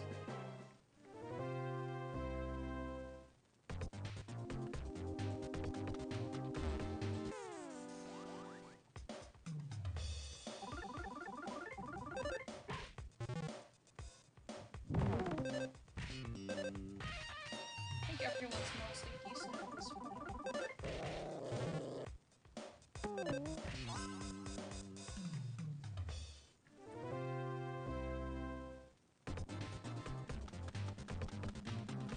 Just get someone to level up, I'll feel okay.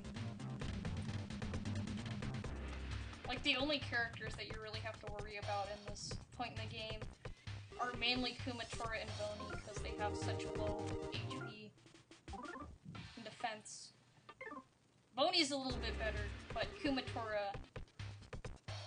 yeah...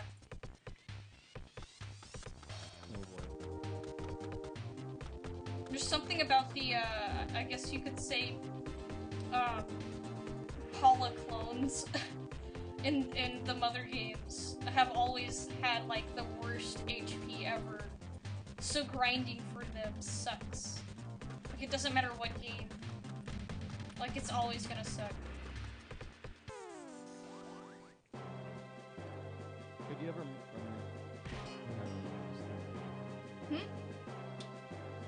I was thinking maybe you could overlevel them and make it less. Yeah. Just do that off screen so everything's, like, decent. I know, like, what I'm aiming for tonight is to just get to the electrical tower so I can get to a position where I can just grind off screen real easy. Yeah. But yeah, I'm probably gonna do that for the boss, since I know tonight that boss is not getting beaten. Like, it doesn't matter what I do, it's just not going to happen tonight, unless you want to sit here for 5 hours. Like, listening to the same few music tracks over and over again. Yeah. And fighting stupid enemies that do nothing but paralyze you. So is that the end of the chapter after that? Yeah, the end of the chapter's pretty much after that. I mean, you have a confrontation with, a terrible person that we've seen a few more times than I think anyone would like so far. And then you have Helicopter, and then you have the end of the chapter. And I think after that is the really short chapter. Yeah, how much streams do you think it would take after that? I'm just thinking how many times... I don't know, I'm like that. Like, how much is there left in the game after this? At the end of the chapter? Or this chapter, or the game? I'm confused, but I'm like thinking, how far are we from the end in terms of like... how far away from the end? We get past this chapter and everything's a downhill slide, basically. Everything happens pretty fast until you get to the end chapter. And then the end chapter is super slow for the first part, and then before you know it, it's over. And it's like a roller coaster ride is what this game is. Both in, like, the way it's, like, the story pacing. I mean, it's not like a bad example of roller coaster story pacing at all. Like, the story's good. But it's got roller coaster in both story pacing and in, the feels section. Oh boy.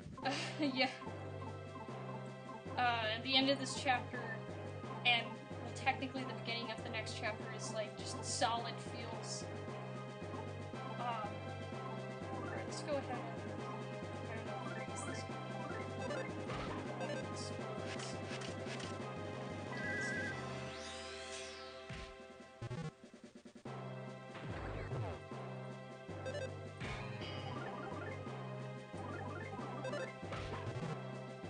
Oh, there we go.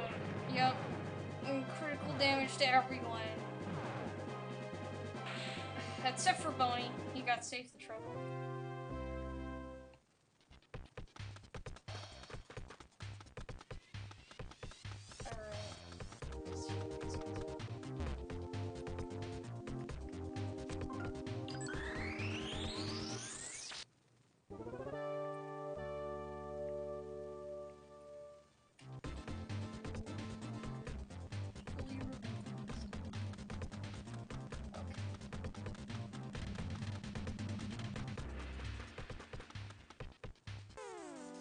That was not a back attack, but I'll take it anyways.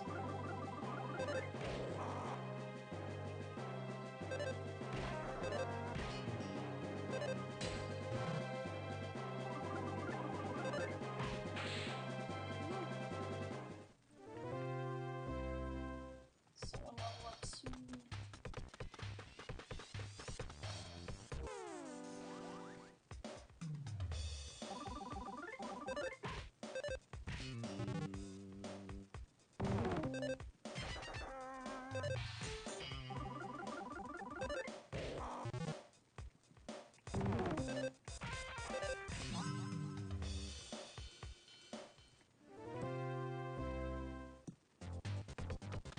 Those give out more XP.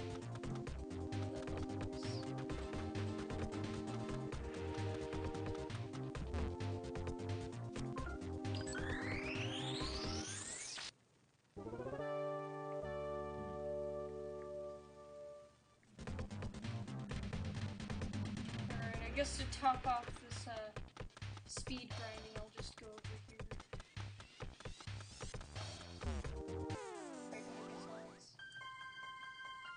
I could never remember the, like, amount of XP you get for each enemy. Although for the most part in this kind of game, it doesn't really matter. You just battle enemies and eventually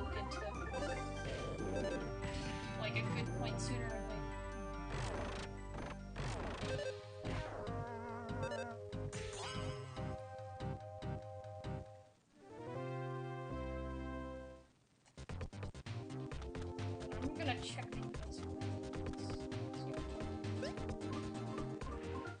stats. This is not getting into the only one who's gonna level up soon is Duster. I'll move it on.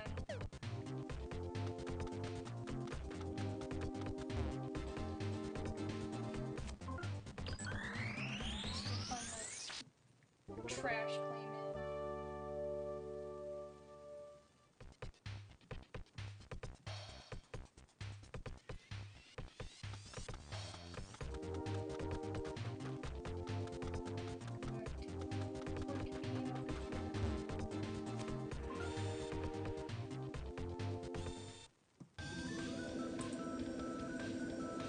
Oh, there's a freaking rhino. Those also suck.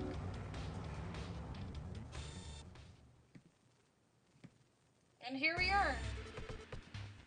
Finally, it's about time! Just hope the egg's alright. Let's see. Trash. Broken. Instant revitalized me. Total pork bean. Just lots and lots of trash. Let's go ahead and get it.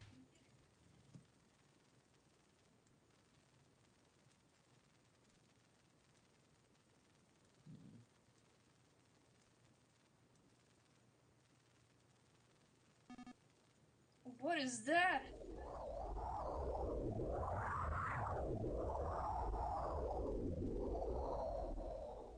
A creature that is clearly in a lot of pain. Forlorn junkie trapped.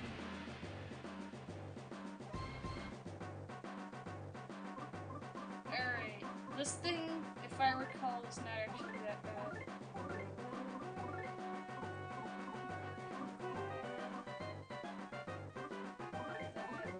And also this thing heals itself a lot.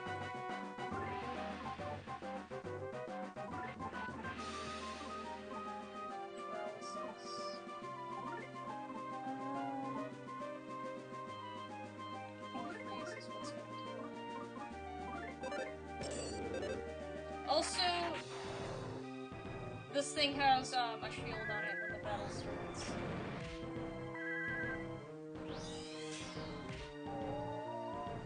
Oh snap! It's solidified. Heck yes. Okay. Maybe I'd be more coherent if I was actually playing the game. I said maybe I'd be more coherent if I was actually playing the game. Yeah. Yeah, as I said, this game is a very one-sided game. It's just, that's just the problem with RPGs as a whole. They're very one-sided experiences.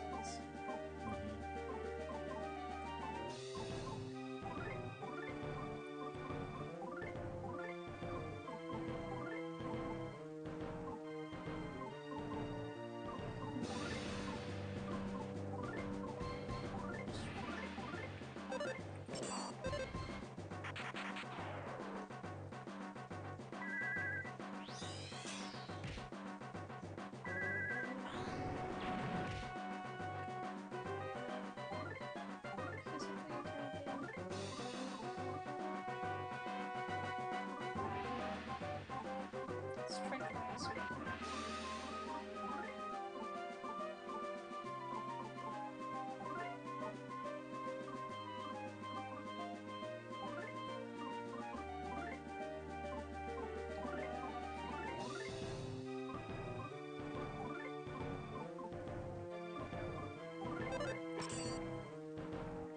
Woo, shields. And now it's crying.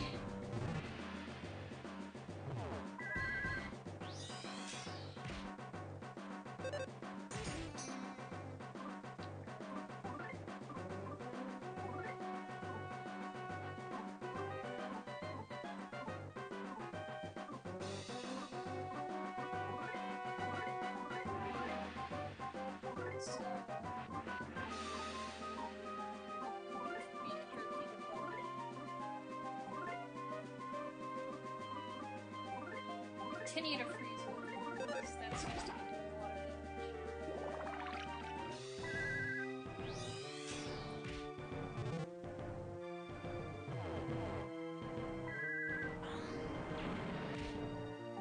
Alright, now that it's crying though, it's gonna make its attacks be a lot less effective. It's gonna miss a lot.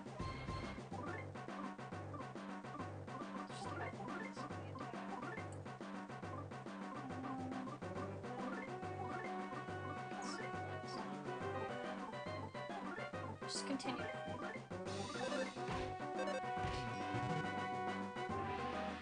Oh, here it goes.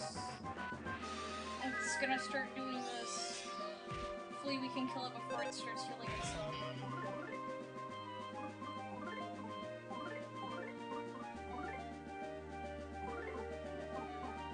Spire in.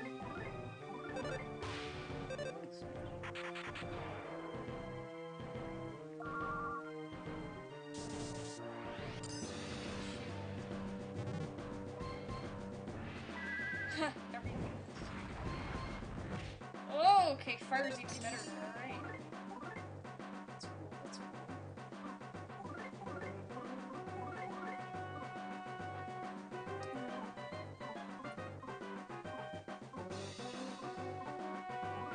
Let's continue to try to build slots. And then we'll start flaming.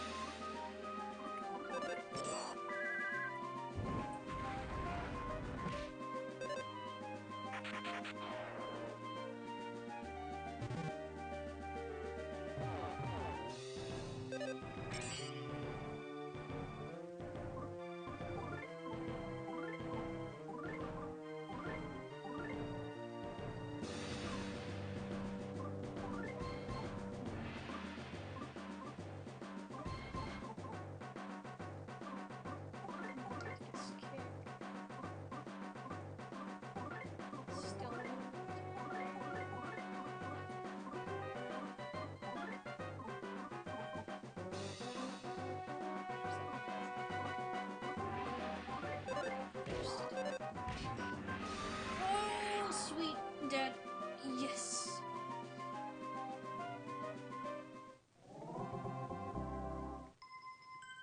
Everyone got the XP. Yes.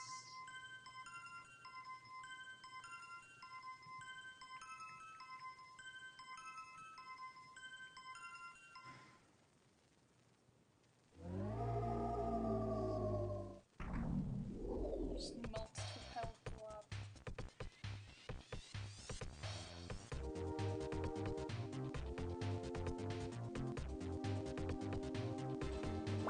Here it is. Here it is.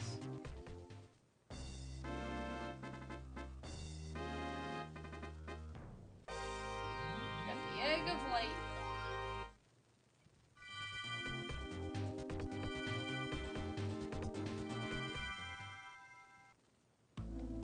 And now, suddenly, Duster remembers who he actually is.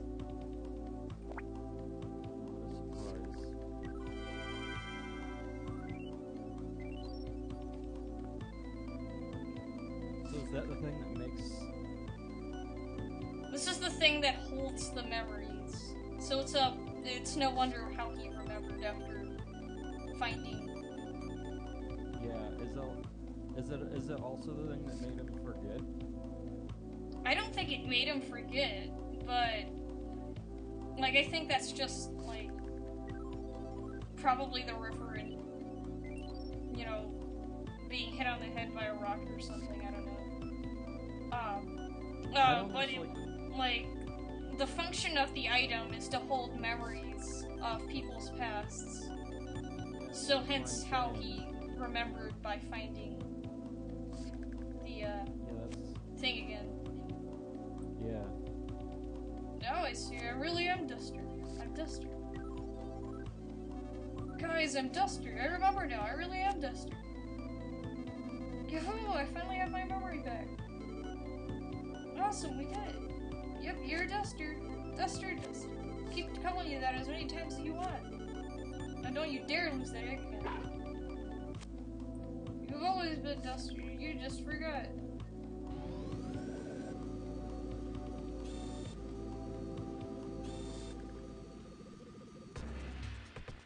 Thunder!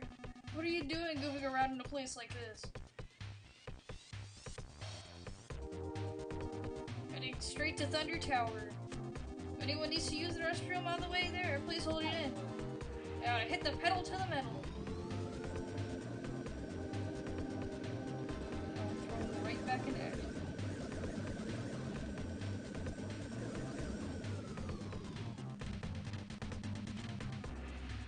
Sweet piloting, if I do say so myself. Well, here we are at Thunder Tower. Please hurry to the generator room. Post haste.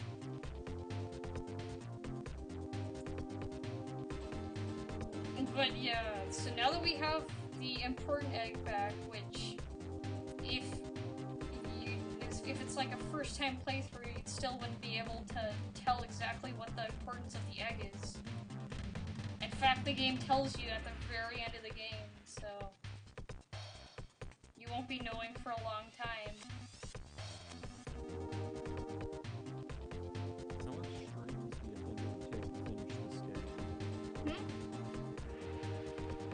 How many streams would it take? Yeah. How many streams would it take to finish this game from now? Alright, so it'd be another stream, which would be off-screen grinding, because I'm gonna stop at when we get to a point where we could basically go up to the boss after fighting a few enemies. Yeah. That's not gonna... beating the boss is not going to happen tonight. Which means off-screen grinding tomorrow. I'll be able to beat the boss then, and move on to the next chapter, which is the short chapter. And then we have the chapter after that, which is kind of pseudo-long, but it also teaches us about a few important things that we'll need to finish the rest of the game. And then we have some other part that I can't remember if that's a sub-part of one of the chapters upcoming, or if it's like a whole chapter by itself, but we go to the place where they're manufacturing all these strange animals. And then after that, we go to Newport City, which is the last area. So basically, everything just becomes a blur after that, so I can't remember the details. There's also a part with Saturn Valley, but that whole part is like, it goes by in a flash. So there's just like a lot of short sub-chapters within chapters from here on out. But we probably have... Alright, so we have stream...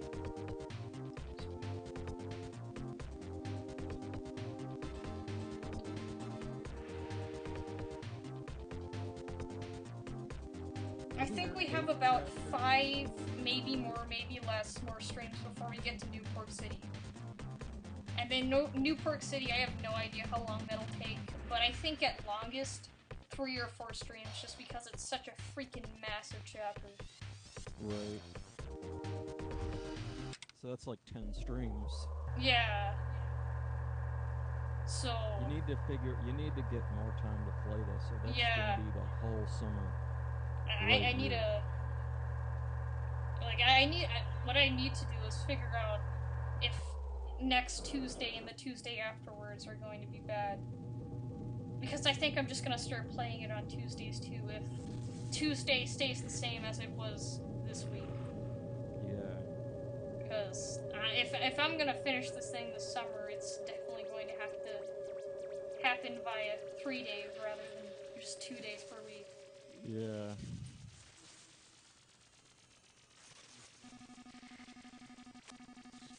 Also, like, I don't know how much you know about Splatoon, but basically, this is something I've only realized just now that I've walked into this chapter and remembered exactly what's going on here. You basically have Splatoon logic going on. In Splatoon, in the world of Splatoon, the squid people power their stuff via electrical catfish. Well, take a guess at what they're using to power all this technology.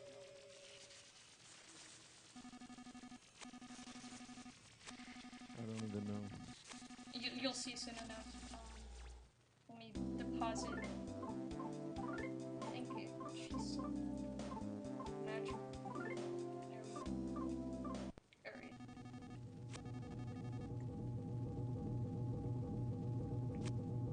And also sell box parts. Okay.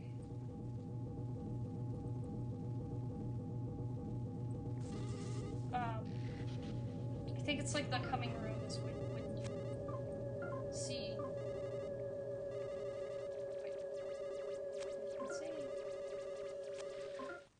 Is when you get to see the Splatoon-esque power solutions that they have in this facility. Oh wait, apparently not this room. Oh snap, better. First, let's fight these minor robots.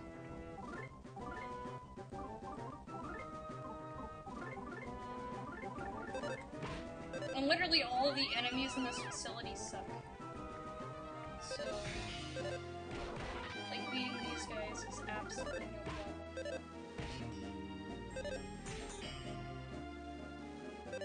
Like, look, the freaking robot's batteries die in the middle of battle. That's how much these enemies suck really bad. And then you have these really dumb chimeras that exist, unfortunately. And they're literally just, like, the heads of beavers with robo feet. And that's all they are. Their whole purpose is just to be here. And you can battle them. But they're very much like, the Fobbies and Foppies in Earthbound, which are,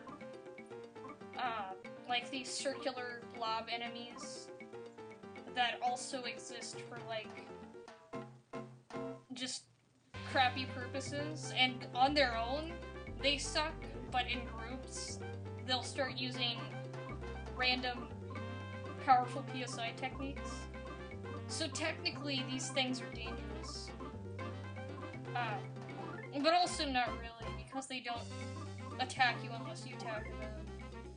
But I'm gonna get rid of these guys, just so you can see. Maybe they'll use some of their extreme PSI powers.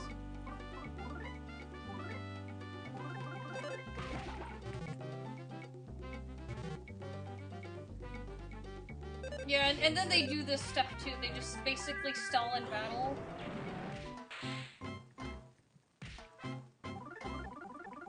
I don't know, they're strange enemies.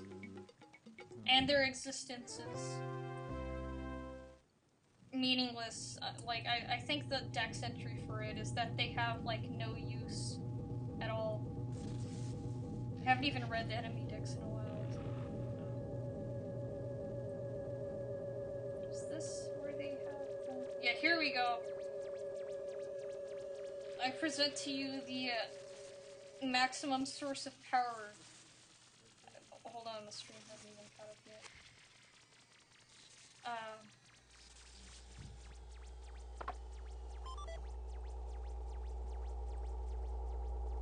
Electric catfish. Which, like, if you watched any videos of Splatoon or whatever, they ripped that off. Like, they run their city on electric catfish. Well, here, I guess Porky got a great idea from the future. Because since apparently, like, Splatoon World takes place thousands of years after humans have gone extinct.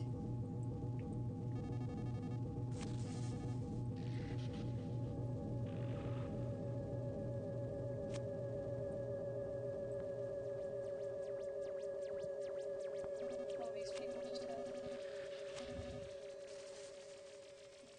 flavored things. Wish they would make some new angry catfish in the Chimera Lab. And that's where you first learn about the Chimera Lab. It's just some stupid flavor text from a pig mask.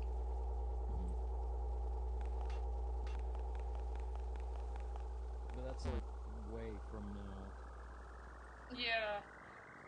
Like, probably by the time you get to it, in normal game, if you didn't even talk to the pig mask guy, you would, like, not have even known the Chimera Lab existed. Like, this game basically relies on the player's willingness to talk to people, because it'll actually give you forewarnings of what's to come. Because I don't think there's ever been, like, I think talking to NPCs, I don't remember there being a stone left unturned or whatever. Like, I don't think an NPC ever mentioned an area that you don't go to. That's actually pretty nice. Yeah. And, like, I know a lot of RPGs are, victims of, like, crappy NPC dialogue where they're just talking about the stuff that's going on now that you already know. Yeah. Rather than the stuff that they should be talking about the stuff that you would be doing later on. But this game is not your conventional RPG, so...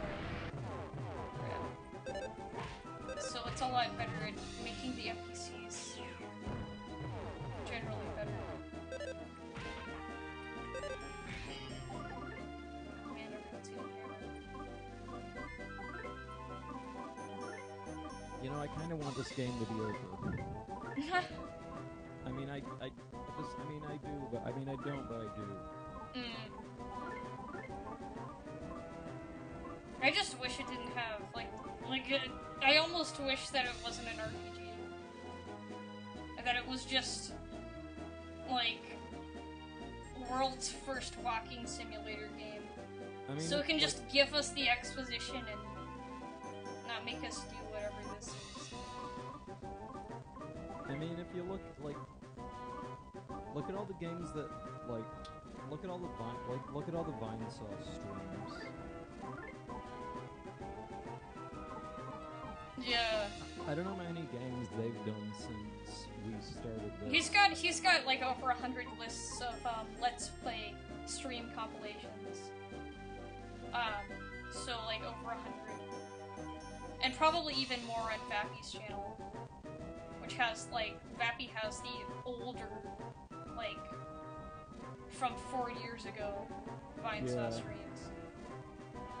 I mean, this game takes too long. Yeah. I mean, I don't want to, like, say apparently it's shorter than the other games. I mean, I don't know that, but, all I remember is, like, you know the Mother Minithon? Like, they had the, the Mother Marathon, like, years and years ago. Like, in this game, I don't remember how long it took, but it took a long time. Yeah. I mean, to complete it in one sitting, it probably takes about 7 hours. Yeah, 7 And 7 hours of, like, basically run-and-gun grinding, meaning you're probably going to die several times on the bosses. I don't even know how you complete this game. That's like a stream. Yeah. I don't know how you do it. How can you finish a game that's so long yeah, so fast? I don't even know. I mean, unless you do, like... I mean, how long would a speedrun of this be? Crap, I don't even know. I haven't even seen any speedruns. I know they exist. I haven't seen any speedruns for this game. I've seen speedruns for, Earthbound, and, with a glitch that they found. Like, I guess it wasn't that. Like, it's not an old, tactic. But there's a tactic where you use, like, you basically spend all your money on, like, skip sandwiches. A skip sandwich in Earthbound is basically... I'm gonna shut up now. No, it's alright. Like, I understand your complaint because, like, now playing this game, like, multiple streams of it now, I realized how freaking long this thing takes to get anywhere. But that's just, like, the crime that all RPGs tend to commit. I'm sorry. No, it's fine. Like, it's not your fault, it's the fault of this game for being an RPG. Or it could have been how can this be? I don't even know. This game be like 10 streams? 10 yeah, streams, and then you say, oh, like 7 hours. Yeah, just... That's not 10... Yeah, so, like, but this is, like, 7 hours if you're now that's long like if you playing knew this the game, I guess. In one sitting. Alright, so yeah. you want to long play this game in one sitting. I guess you'd have to really I hope you have, game. like, maybe a whole day, like a whole 24 hours. Maybe even more, like, 24 hours plus. Yeah, so this is like a marathon game. Yeah. Yeah, but if you wanted to speed run this game, but not really, just like casual speed run, you could probably get it done in 7 hours with the most minimal grinding without having it become an actual speed run. A slow speed run, as Vine Sauce is known for. Okay, that explains it. Yeah. How are we gonna do that? How? Like, I don't know. I've never even attempted to speedrun this game. Yeah, now I know why the mother... Because I remember watching the run of... I remember watching the run of this game at the Mother Mini-Thon. And I would, like, drift in and out of sleep while the game was in the background. Yeah. And I don't remember how long it was long. And, like, I think this MC Gamer, he loves this game.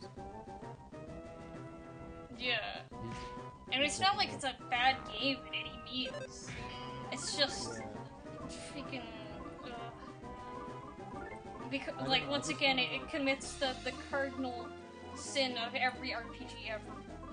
Except for, like, maybe, like, the most shortest and lousiest RPG. Yeah. Like, it just takes so long to get anywhere. Like, say, it's either finish the game really fast, or do the, yeah, do it the slow way. It's either do it really fast, or, like, break the streams up so that, like, say tomorrow you do other games.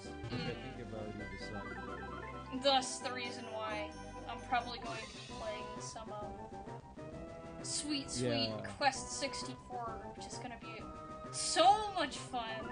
Yeah, because I love this. I love this game. I love this game. Yeah. Especially because you're playing. It just like seeing the battle screen for most of it. But at the same time. Yeah. Like, originally when I played this game, it took me about half a year to finish it, just because I was playing it. Note, I was playing it on the weekends only, and for about the same, like, maybe one day a weekend, and for about 3 or 4 hours, like I'm doing now. So it went even more slow.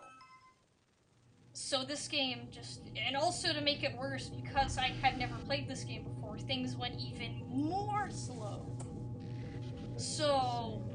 technically, after I finish this, it'll definitely be my, I guess, highest record for least time taken on this game, but even still, it's gonna be hours and hours of time. Yeah. And it's like, well, I love this game. I think I'd like to see you do other games as well. Yeah. Like, I mean...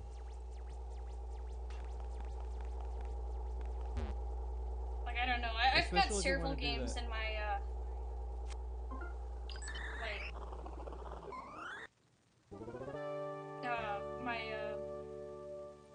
on OpenMU. Yeah. That could definitely make for some pretty interesting streams. Like, I have a very poorly translated, English version of Pokemon Green version. Oh, that's the version that... Oh, is it like Chinese Pokemon Green? Yeah, basically. Only, like, it's not as bad as Vietnamese Crystal by a long shot, but it's still atrocious, which means it's pretty hilarious. I've got a question. Okay. So that I actually might do that. Like, I want to ask like... that would be really fun. Yeah. Like, and I've got a question about it. Does it call Pokemon's pets? Yes. It Okay, calls so them I think pets, and I think one time it called it an elf. But yeah, they called it, like, pet. Like, catch pet to get stronger or whatever. Yeah, and was he called, like, Dr. Ouchider or whatnot? Yes, Ouchider, yes. Mm-hmm. So I know exactly the one you, like, I know that. Mm-hmm. And everything is in capitals. Yep. So, yep, alright. So you're familiar with it. Yeah, it's pretty great. You know, not to brag, but it's an excellent... such a good translation. There was a person I knew who did a playthrough of it, like, years ago. And it's still one of my favorite, Pokemon playthroughs to this day, because it's just so funny. Yeah, and it's so freaking hilarious. Well. Then you have Vietnamese Silver, which I don't have the ROM for. But I was originally planning on getting it when I got the green ROM. Right. But I figured, you know, I mean, like, green, I've never even played Pokemon Green before. I've played the other Pokemon versions of this era, but not green, so I was like, I'm just gonna get, like, a translated version, and maybe that'll be fine, and I'll save Vietnamese Silver for whenever or whatever. But, yeah, this turned out to be exactly what I wanted. It was a little bit of Vietnamese Silver, a little bit of just regular Gen 1 Pokemon, and it was Pokemon Green. Yep. And I know there's a few glitches. Like, I know there was, like, some rocket building that was super glitchy. Like, I think it's when you get Lapras in. Yeah. And it's, like, super glitchy. Like, I've never even made it that far in it. I can't even remember where I am, but I know I was using cheats. Just for the heck of it, because of the access of, like... There's actually a few more cheats for Pokemon Green version than, the, just regular English versions of the other games. So I was just using that. So, my Pokemon are slightly buffer than they should be. Yeah. I also know that in, what was it? The Elite Four, like, when the Elite Four crashes the game, so you can actually beat it. Just skip it or whatever. Yeah, but the thing is, I knew how to skip it. So, like... Yeah, okay, so that'll... Yeah, like, during that playthrough, like, I was like, send me the ROM, and I'll figure out how to help you. And then, like, she sent me the ROM, and, yeah. And, I think it was, like, the first time anyone ever beat that game on, like, in a video. Whoa.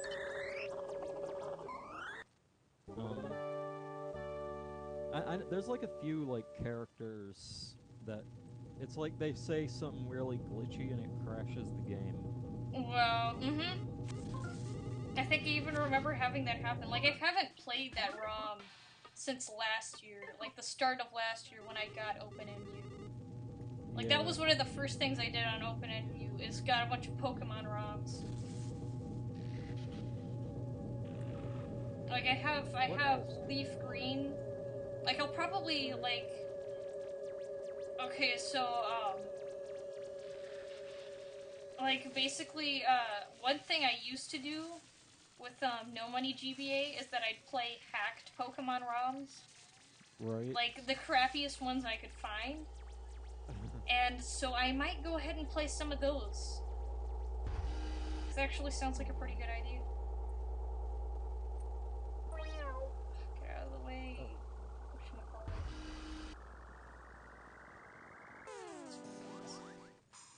Do you have the Dolphin emulator? I can't remember. I don't know if you can... Like, I know I downloaded it at some point, but I can't remember if I still have it somewhere, or if I deleted it or whatnot. I'll have to check. Like, how long ago was it? That was, like, last year. Okay, so... Yeah, like, they just released the latest... Oh, yeah, like, I watched the trailer for it yesterday. Yeah. And that actually looks pretty sweet, the improvements, also the improvements with the way it displays, like, shadows, and, I guess you could say distortions effects in games. They don't look like butts anymore. Oh yeah, that thing in Wind Waker where the torch was all like... Yeah, the torches just made you...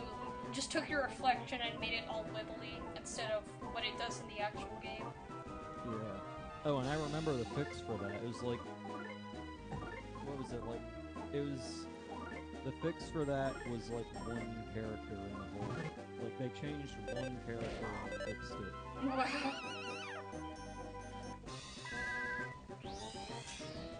Also, the heat effects in, Dragon Roost and the Dragon Roost dungeon. Yeah. They fixed those so they don't look like absolute unplayable trash. Yeah. Yeah, that was the same one. Like, yeah, which is basically, yeah, it's pretty much the same particle effect, plus some, fog effects.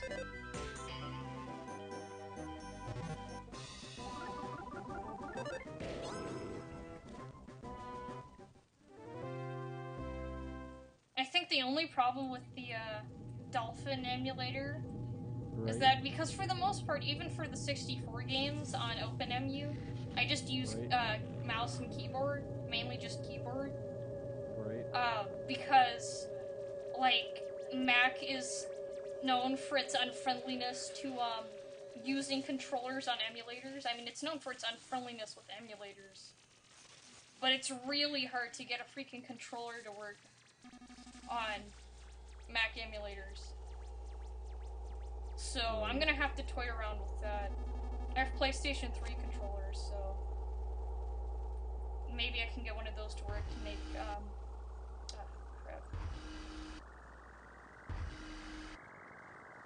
Like, how are these guys just, like, living with these crappy robots all around?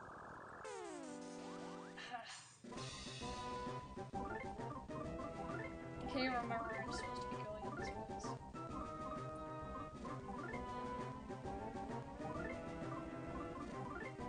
It's the siren. It's pretty much all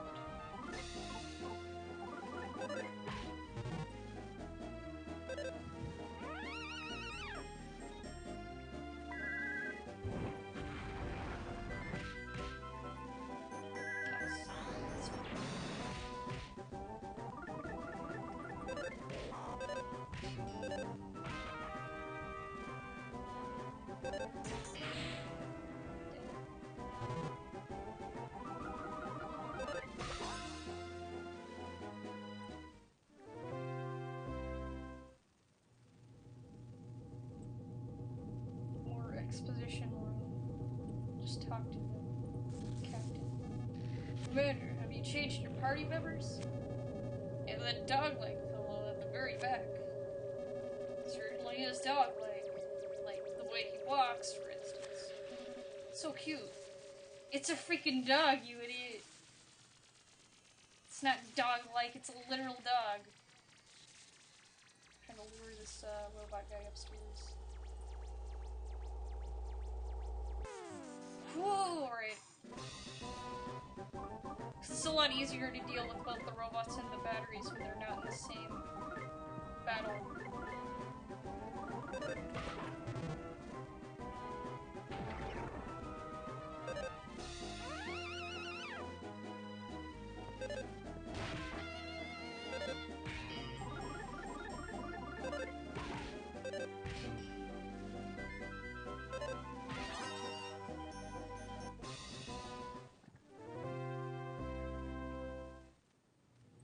Forgot how much of a freaking maze this place was.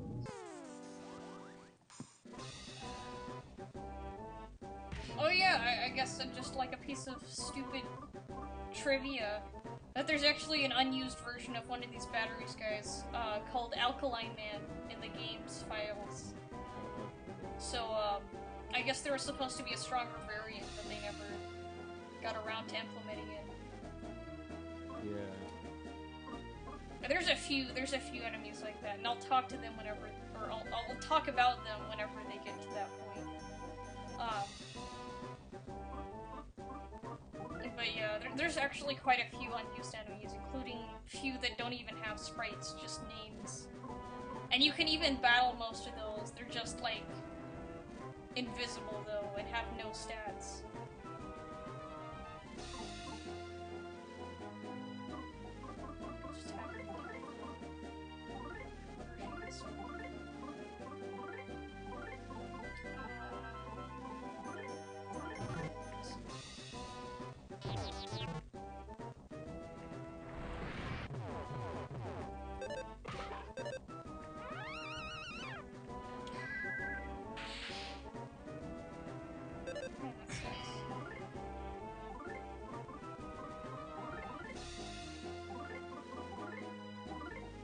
See if I can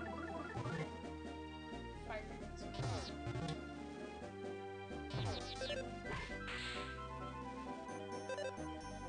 These aren't even tough enemies. Oh!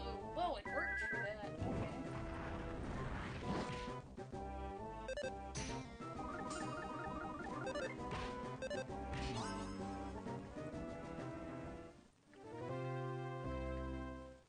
Can I find the end of this stupid place? Oh, well, I guess you didn't really have, like, if anyone did sell the DCMC pamphlet, they have a backup now.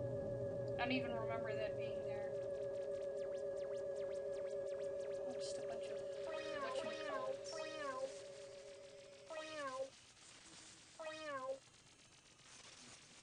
An army of whatchamacallits.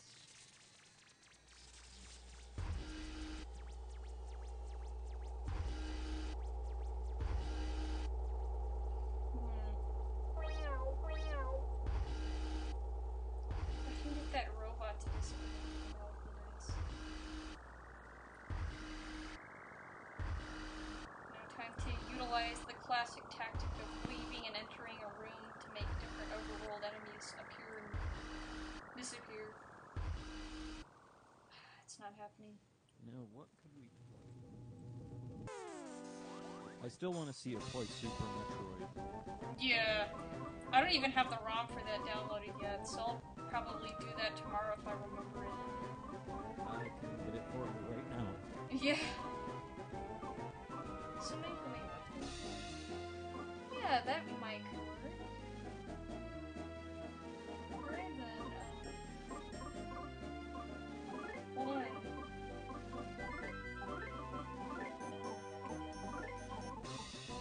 I don't even know how far I am from the door to get to the area where I need to be in this stupid chapter. So we can end it off on a good grinding stop.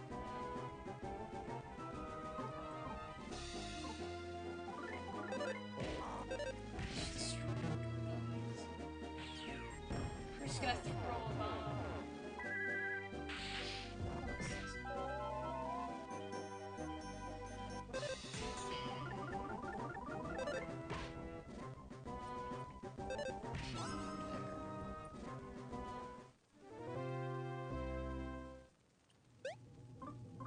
Heal people.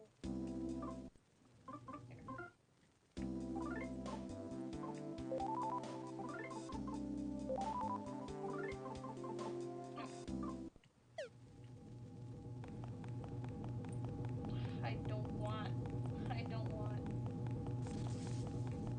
But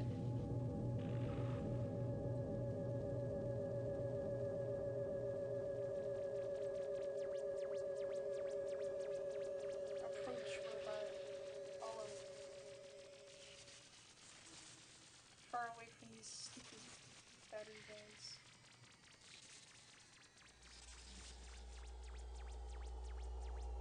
Okay.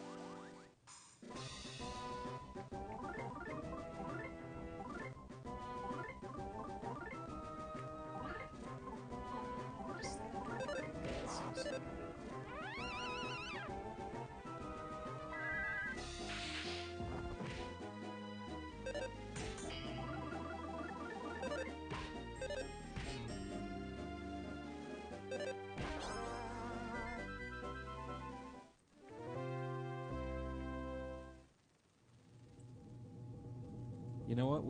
You might have to restart talks. Why? Because I just crashed.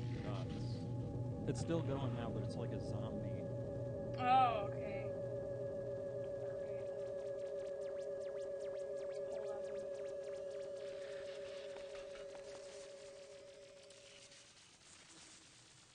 Alright.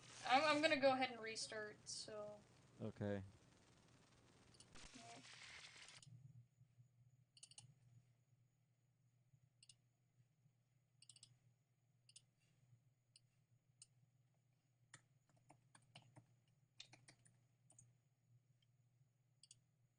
Alright, hold on. How many people are... Oh, wow! 3 people are watching. Right. Hope this isn't boring, though. I guess that's kind of inevitable with the way Mother 3 works. Okay, hold on.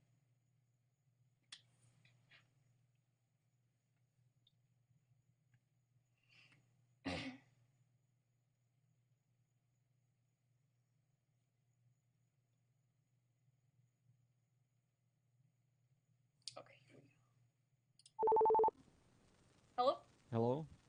Okay. Hello? Okay, I good. can hear you. Can you hear me? Yeah? Alright.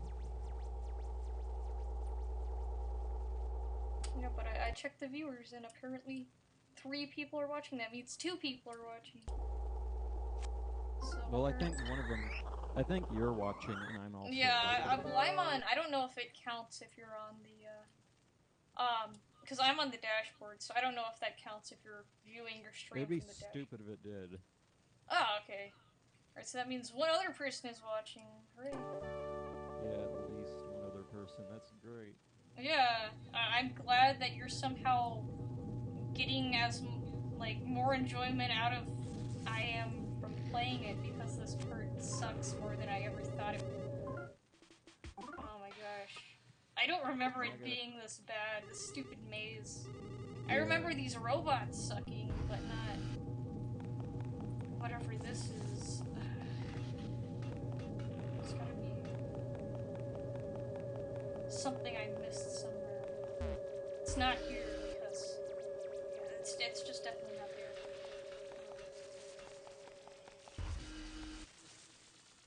You know what? I should write a program that I can just, like, send you in pasteboard or whatnot.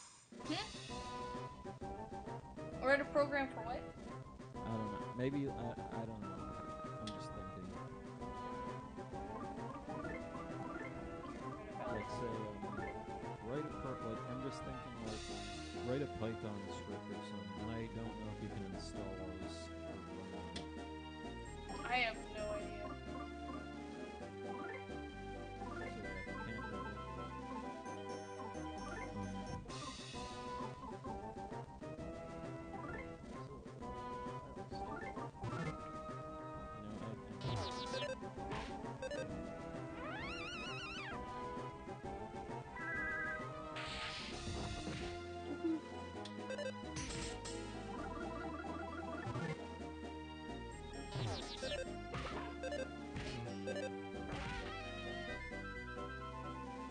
No! Yes! Alright, I killed it before freaking battery man could recharge.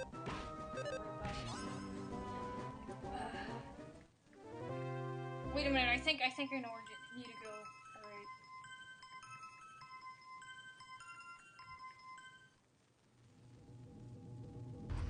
Alright, so there's this room. No, get the...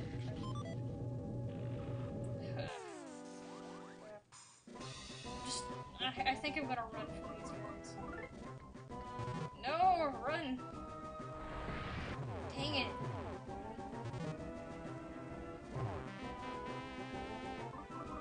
Run. Yes.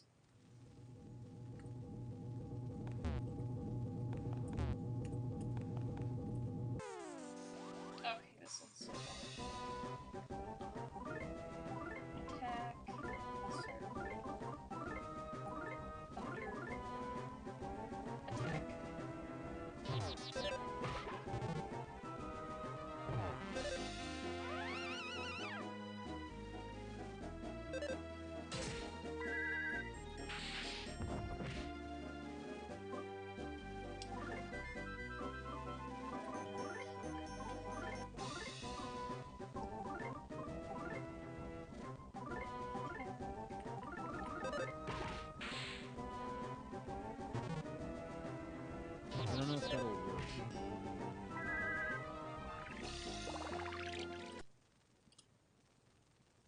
used it before. Cloud storage. Okay, let's see. Or this is just all the ROMs for This is just like the ROMs that I had on my Wii. Oh, okay. Which is mostly Super Metroid, but... Yeah, okay, so this will make everything easier when we transition. Let me see what I... Oh my god. What? Got Super Metroid Redesign Axial Edition. Oh, Super snap. Metroid... You even got, like, the... Yeah, Super Metroid Redesign Axial, Super Metroid Balls to the Wall, Super Metroid Project Base 072, Hyper Metroid version 1.0, Super Metroid Monologues, I don't know what that is, Super Metroid Z-Factor, Metroid Base, I guess like some earlier version.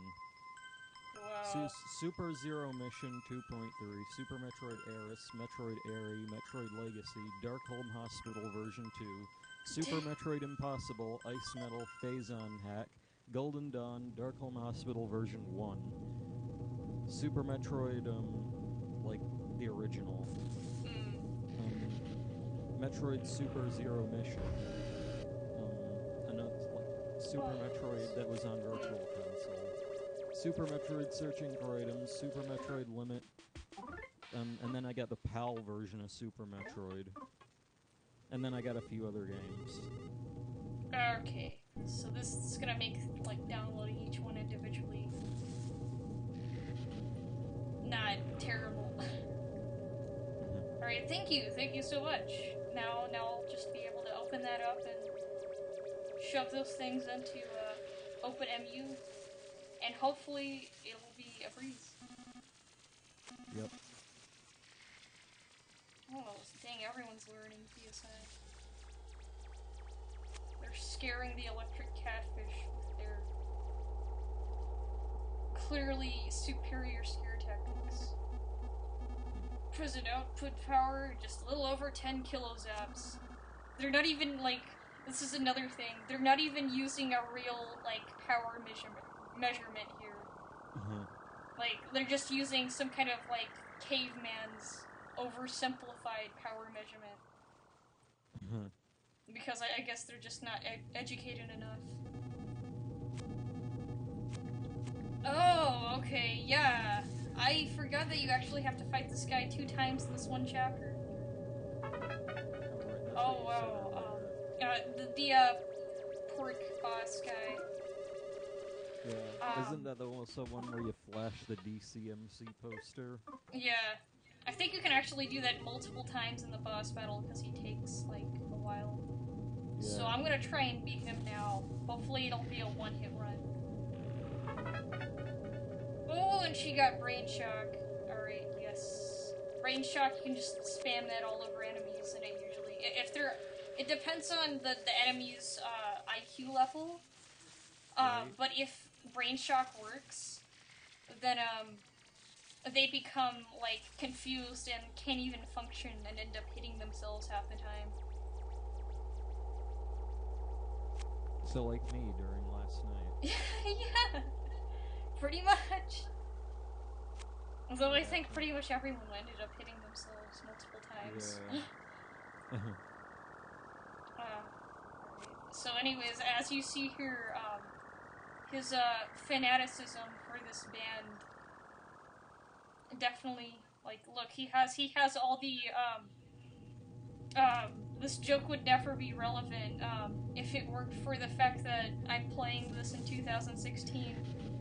But he has all 5 of the amiibo figures for the DCMC crew. Oh boy. Oh man. Freaking amiibo memes. Selfish. Yo, so you came all the way here to visit me, kiddos? Got the best of me last time. Only cause I was wearing my ordinary clothes. But now that I'm in my combat suit, it's handle with care time. So now this guy is like, who thought his defense was pretty bad to begin with? Well, they basically boosted it by like a bajillion. So let's see what we have. I'm going to put account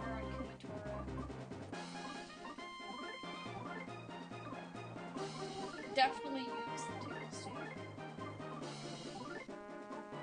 Oh wait, actually no, because he's like the only one who's holding the DCMs in hand. So I'm gonna go ahead and flash the DCM to the pamphlet now. Tickle stick. I can't remember what it was last time. I think it was freeze. What was it? I'm gonna try freeze. And just attack.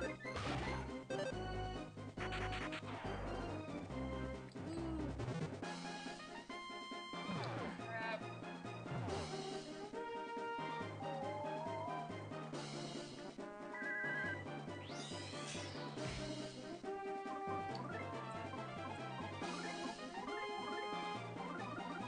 Just attack.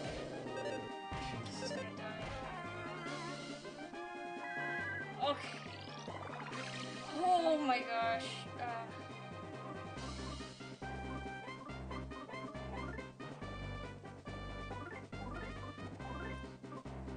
Actually, probably go ahead. First, how many bombs do I have? Oh wait, I have tears.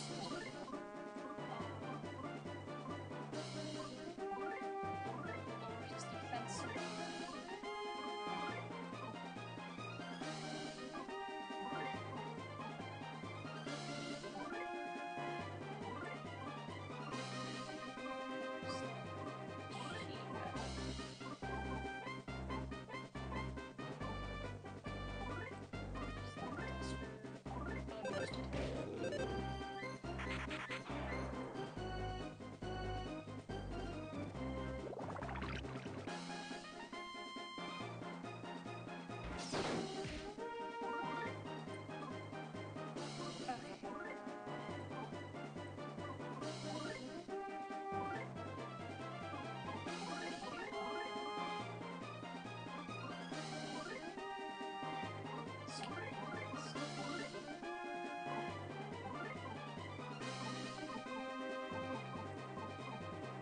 Trade peeking her.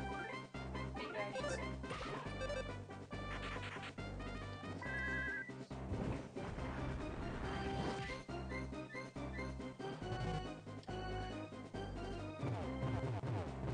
And then he does stupid combo attacks like that do over 100 damage.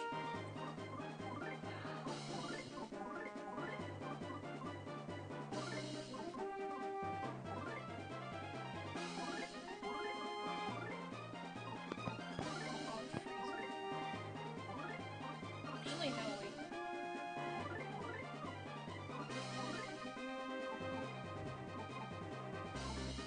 I'll probably use it at some point.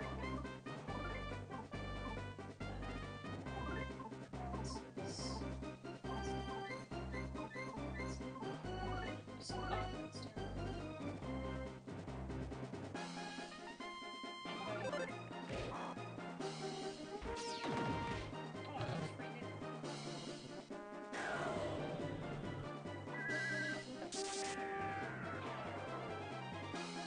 Whoa!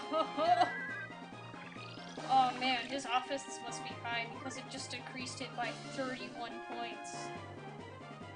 Holy crap.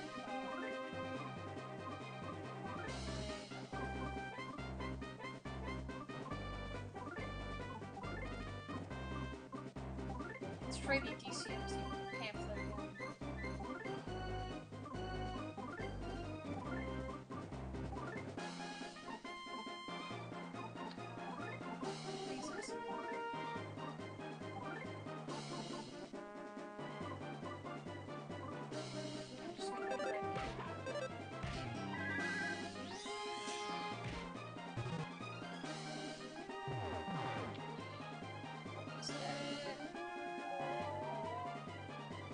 Bonnie's dead. There's no way I can save Bonnie. She's gonna have to sit there and die. It's alright though, because he's relatively high level for what he is at this point in the game. Yeah, he's dead. So I don't think his his absence is going to be too bad of a problem.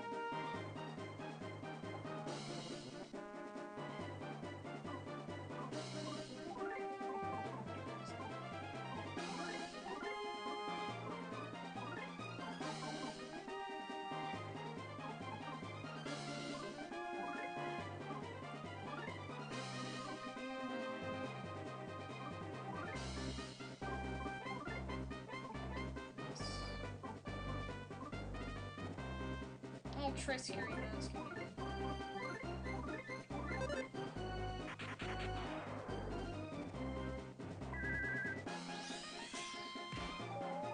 Oh yes, this is what I was hoping for. And now he's solidified, and he's also suffering from the pamphlet.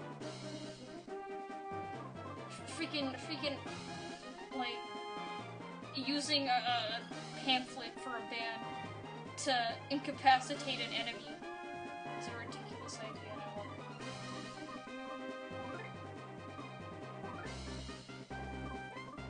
Let's see. No, just...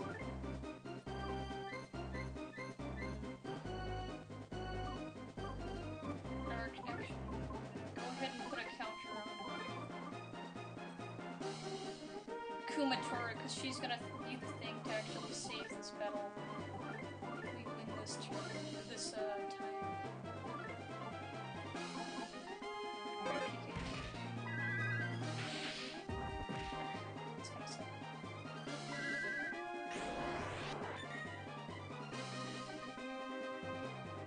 Alright, now when he hits her, he'll end up being hit by his own attack.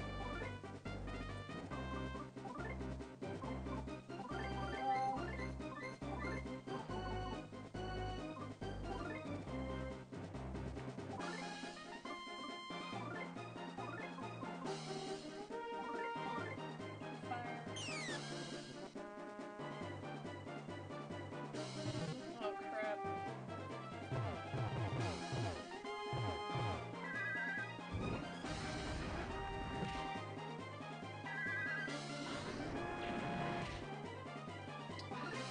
When does he die?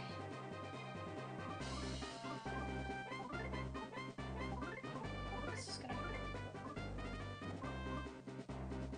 I'm surprised he hasn't, like, gone for Duster yet, because he has the lowest HP, well, except for Lucas right now, but has the lowest, maintained the lowest HP, and usually the enemies go for people with lower HP or lower stats. So I don't understand why he hasn't tried it yet. Let's try Smoke Bomb. And I'll try Paralysis.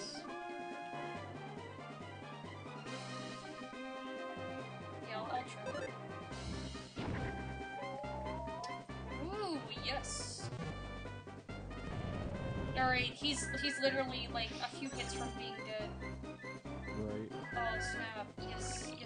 Because when he does that, like, there's a few bosses, I mean, it's pretty typical with RPG genre.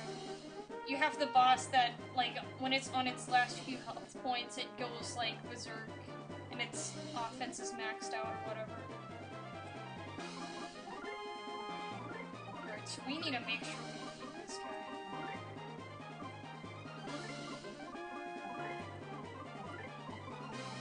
Got another pencil. Wait a minute. I have a pamphlet. Let's see if that works.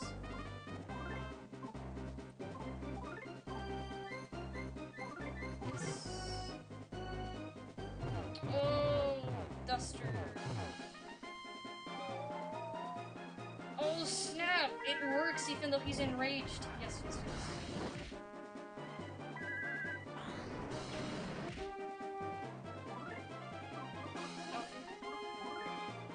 There's a slim chance that we'll actually be able to do this.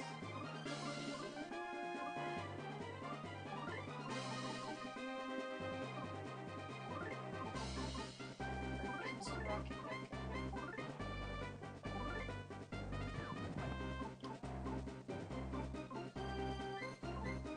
Thunder. Yes.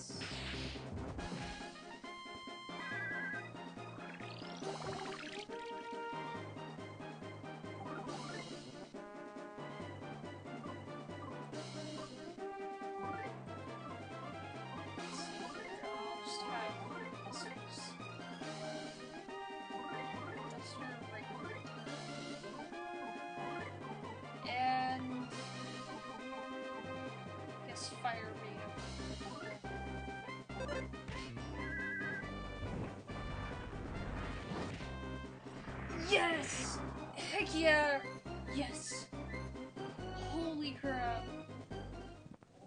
I was not expecting to actually get this guy on first try. Heck yes.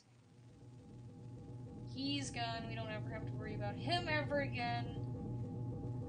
But we do have to worry about this guy. Louis!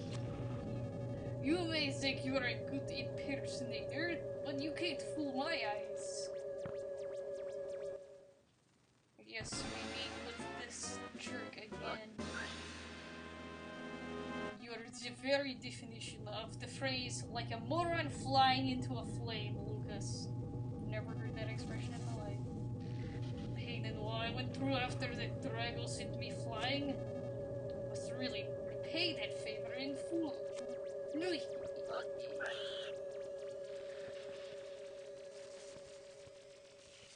they just freaking bail.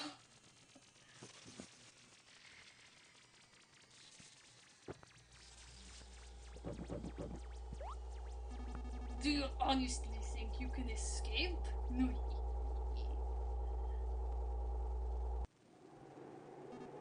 Ooh.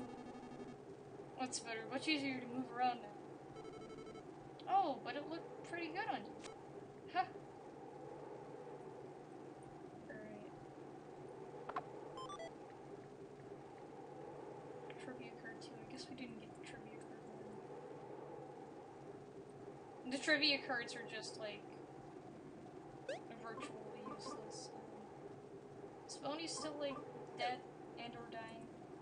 Oh, he's alive. Alright. Oh boy. Let me get past these screws. These screws, like, are crappy. Like, they aren't gonna do anything. So, I'm gonna get past these guys and get to the save point in a strangely familiar room with lots and lots of nostalgic objects. And probably even talk about a few of those things. And then switch over to Metroid.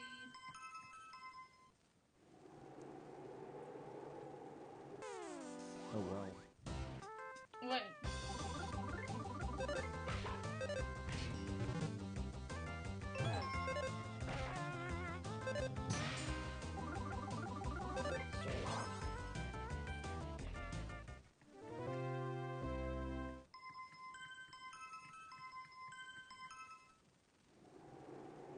Wait a minute, what is he?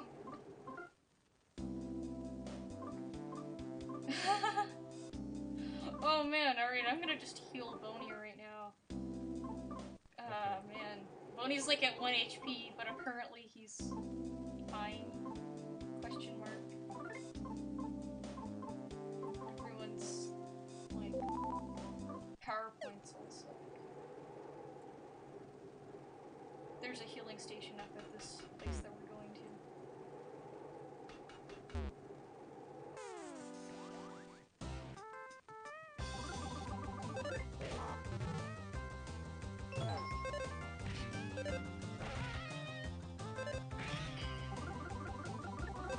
I think this is the enemy that I got, like, I think I was writing on these.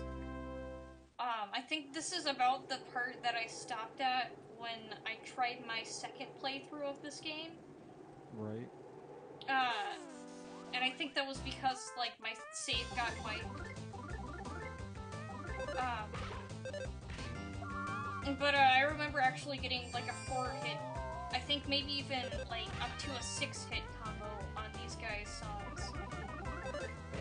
Just because I was grinding on them so much, right? Like, it actually ended up happening. I don't think you're gonna get to see anything more than just, like, a 2-hit combo on the stream, though. Because I don't care enough. Sweet combo power at this moment.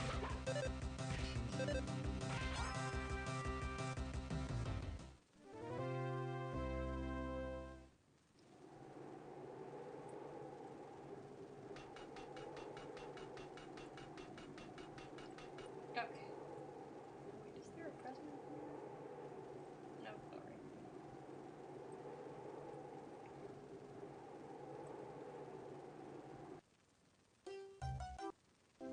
And pretty much immediately we have a healing.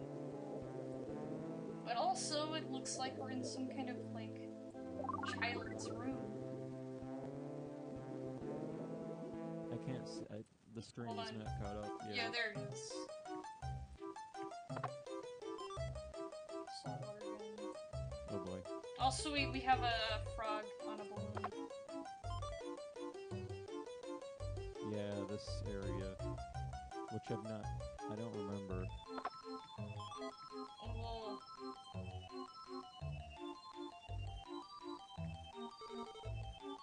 I'm Little Miss Marshmallow. This is Master King P's room.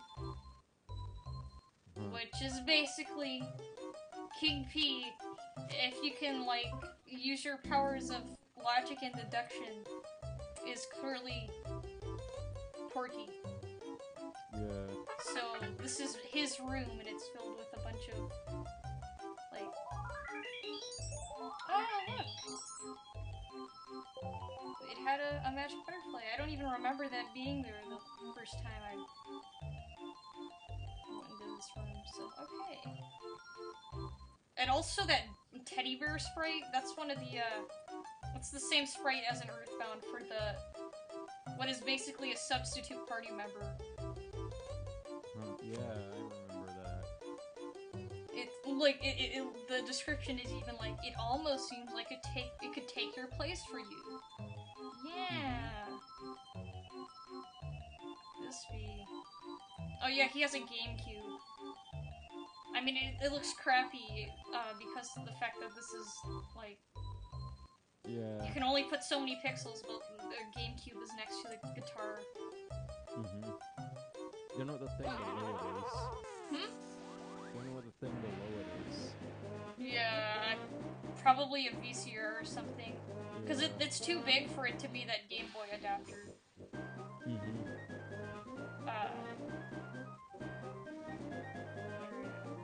Oh yeah, here's another enemy that's technically a... Like, this is also a one-time enemy. This is the only place it appears, and it's in this room. Is it from Earthbound or whatnot? No, it's not even from Earthbound, it's just like an enemy, I guess. I don't even know why it's here. But it's the only time it appears. It would be cool if they had, like, a few, like, one or two enemies that were directly from Earthbound. Like, they have one enemy that is directly from Earthbound.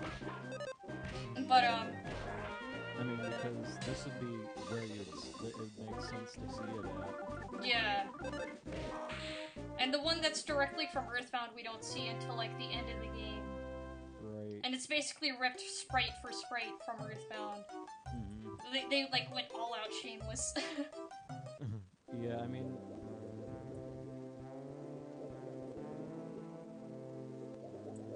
But yeah, like, it would... But if you're really wanting some sweet Earthbound nostalgia,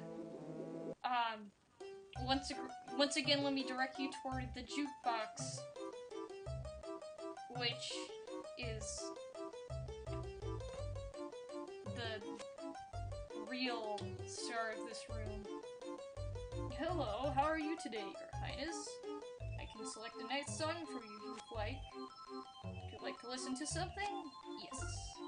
Great, then my selection will be... The Hotel Theme from Earthbound on the Mother 3 sound pod, so it's slightly better sounding.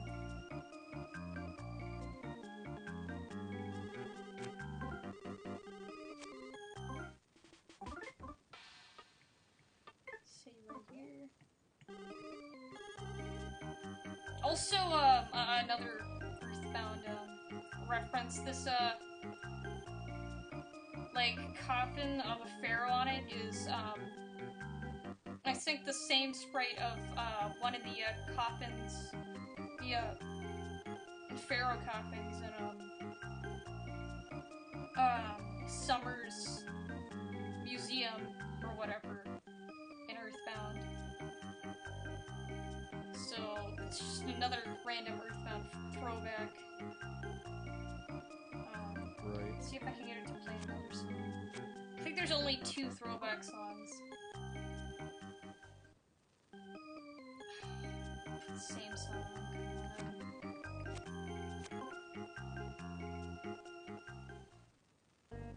Here we go.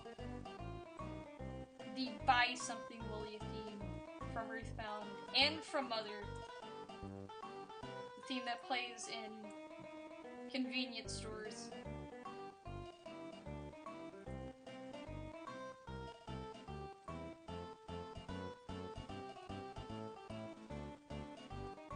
Also, dubbed. Like the alternate, actual real name for this song is Humoresque of a Little Dog, which is all based on the first, convenience store you come across in the game Earthbound that happens to have a dog that tells you about, like, game design, because it's apparently possessed by the spirit of the game designer for the game. So I guess that's another piece of trivia layered upon this song, and I think that's all the throwback music in this area. Yep, I remember that from, you know, I've never actually played Earthbound. Yeah, like, there's a lot of people who haven't. Yeah, just... Because once again, like, a lot of people say, oh, you gotta play Earthbound to really experience it. Yeah. But it's not like a multiple ending game like Undertale is. Yeah. Like, you know, you still get this, like, maybe you'll find more secrets than some other guy, but you'll still get the same experience out of it, I guess. DidntWantATwitchAccount. Hey, he's in the chat. Oh, where? He's in the chat. I haven't even seen him yet. Like, he's just... Yeah, they've not posted anything. Oh, okay. Alright.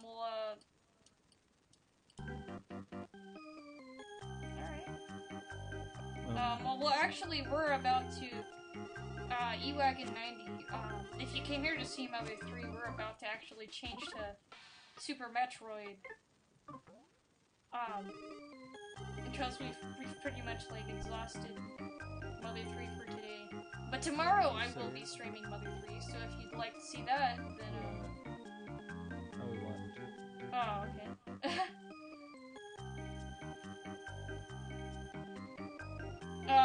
Also there's one more thing I want to talk about before I change over. This thing right here. This yo-yo in a case. If you click on it, she will go berserk and attack you, and she's one of the hardest mini-bosses in this game. But I have actually defeated her before, and, what you get out of it is you get this yo-yo in the case, and it's known as the Friends yo-yo. I think I actually talked about this already. But you get the Friends yo-yo, and, like, by a lot of popular theories, like, people say that it's actually a yo-yo that, like, Porky got from Ness or something. Yeah, and how good is it? Like, is it a weapon or whatnot? Yeah, it's a pretty good weapon, actually. It's actually really good. Like, you could go several weapon upgrades for Lucas's bat until the end of the game just using that weapon.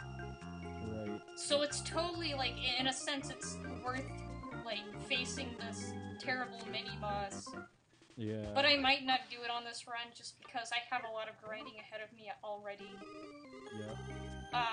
But I guess in contrast, if I can beat Miss Marshmallow, then technically I could totally own, the boss of this area. So I don't know, I'll probably try beating her several times when I do the off-screen grinding tomorrow. But yeah, let's go ahead and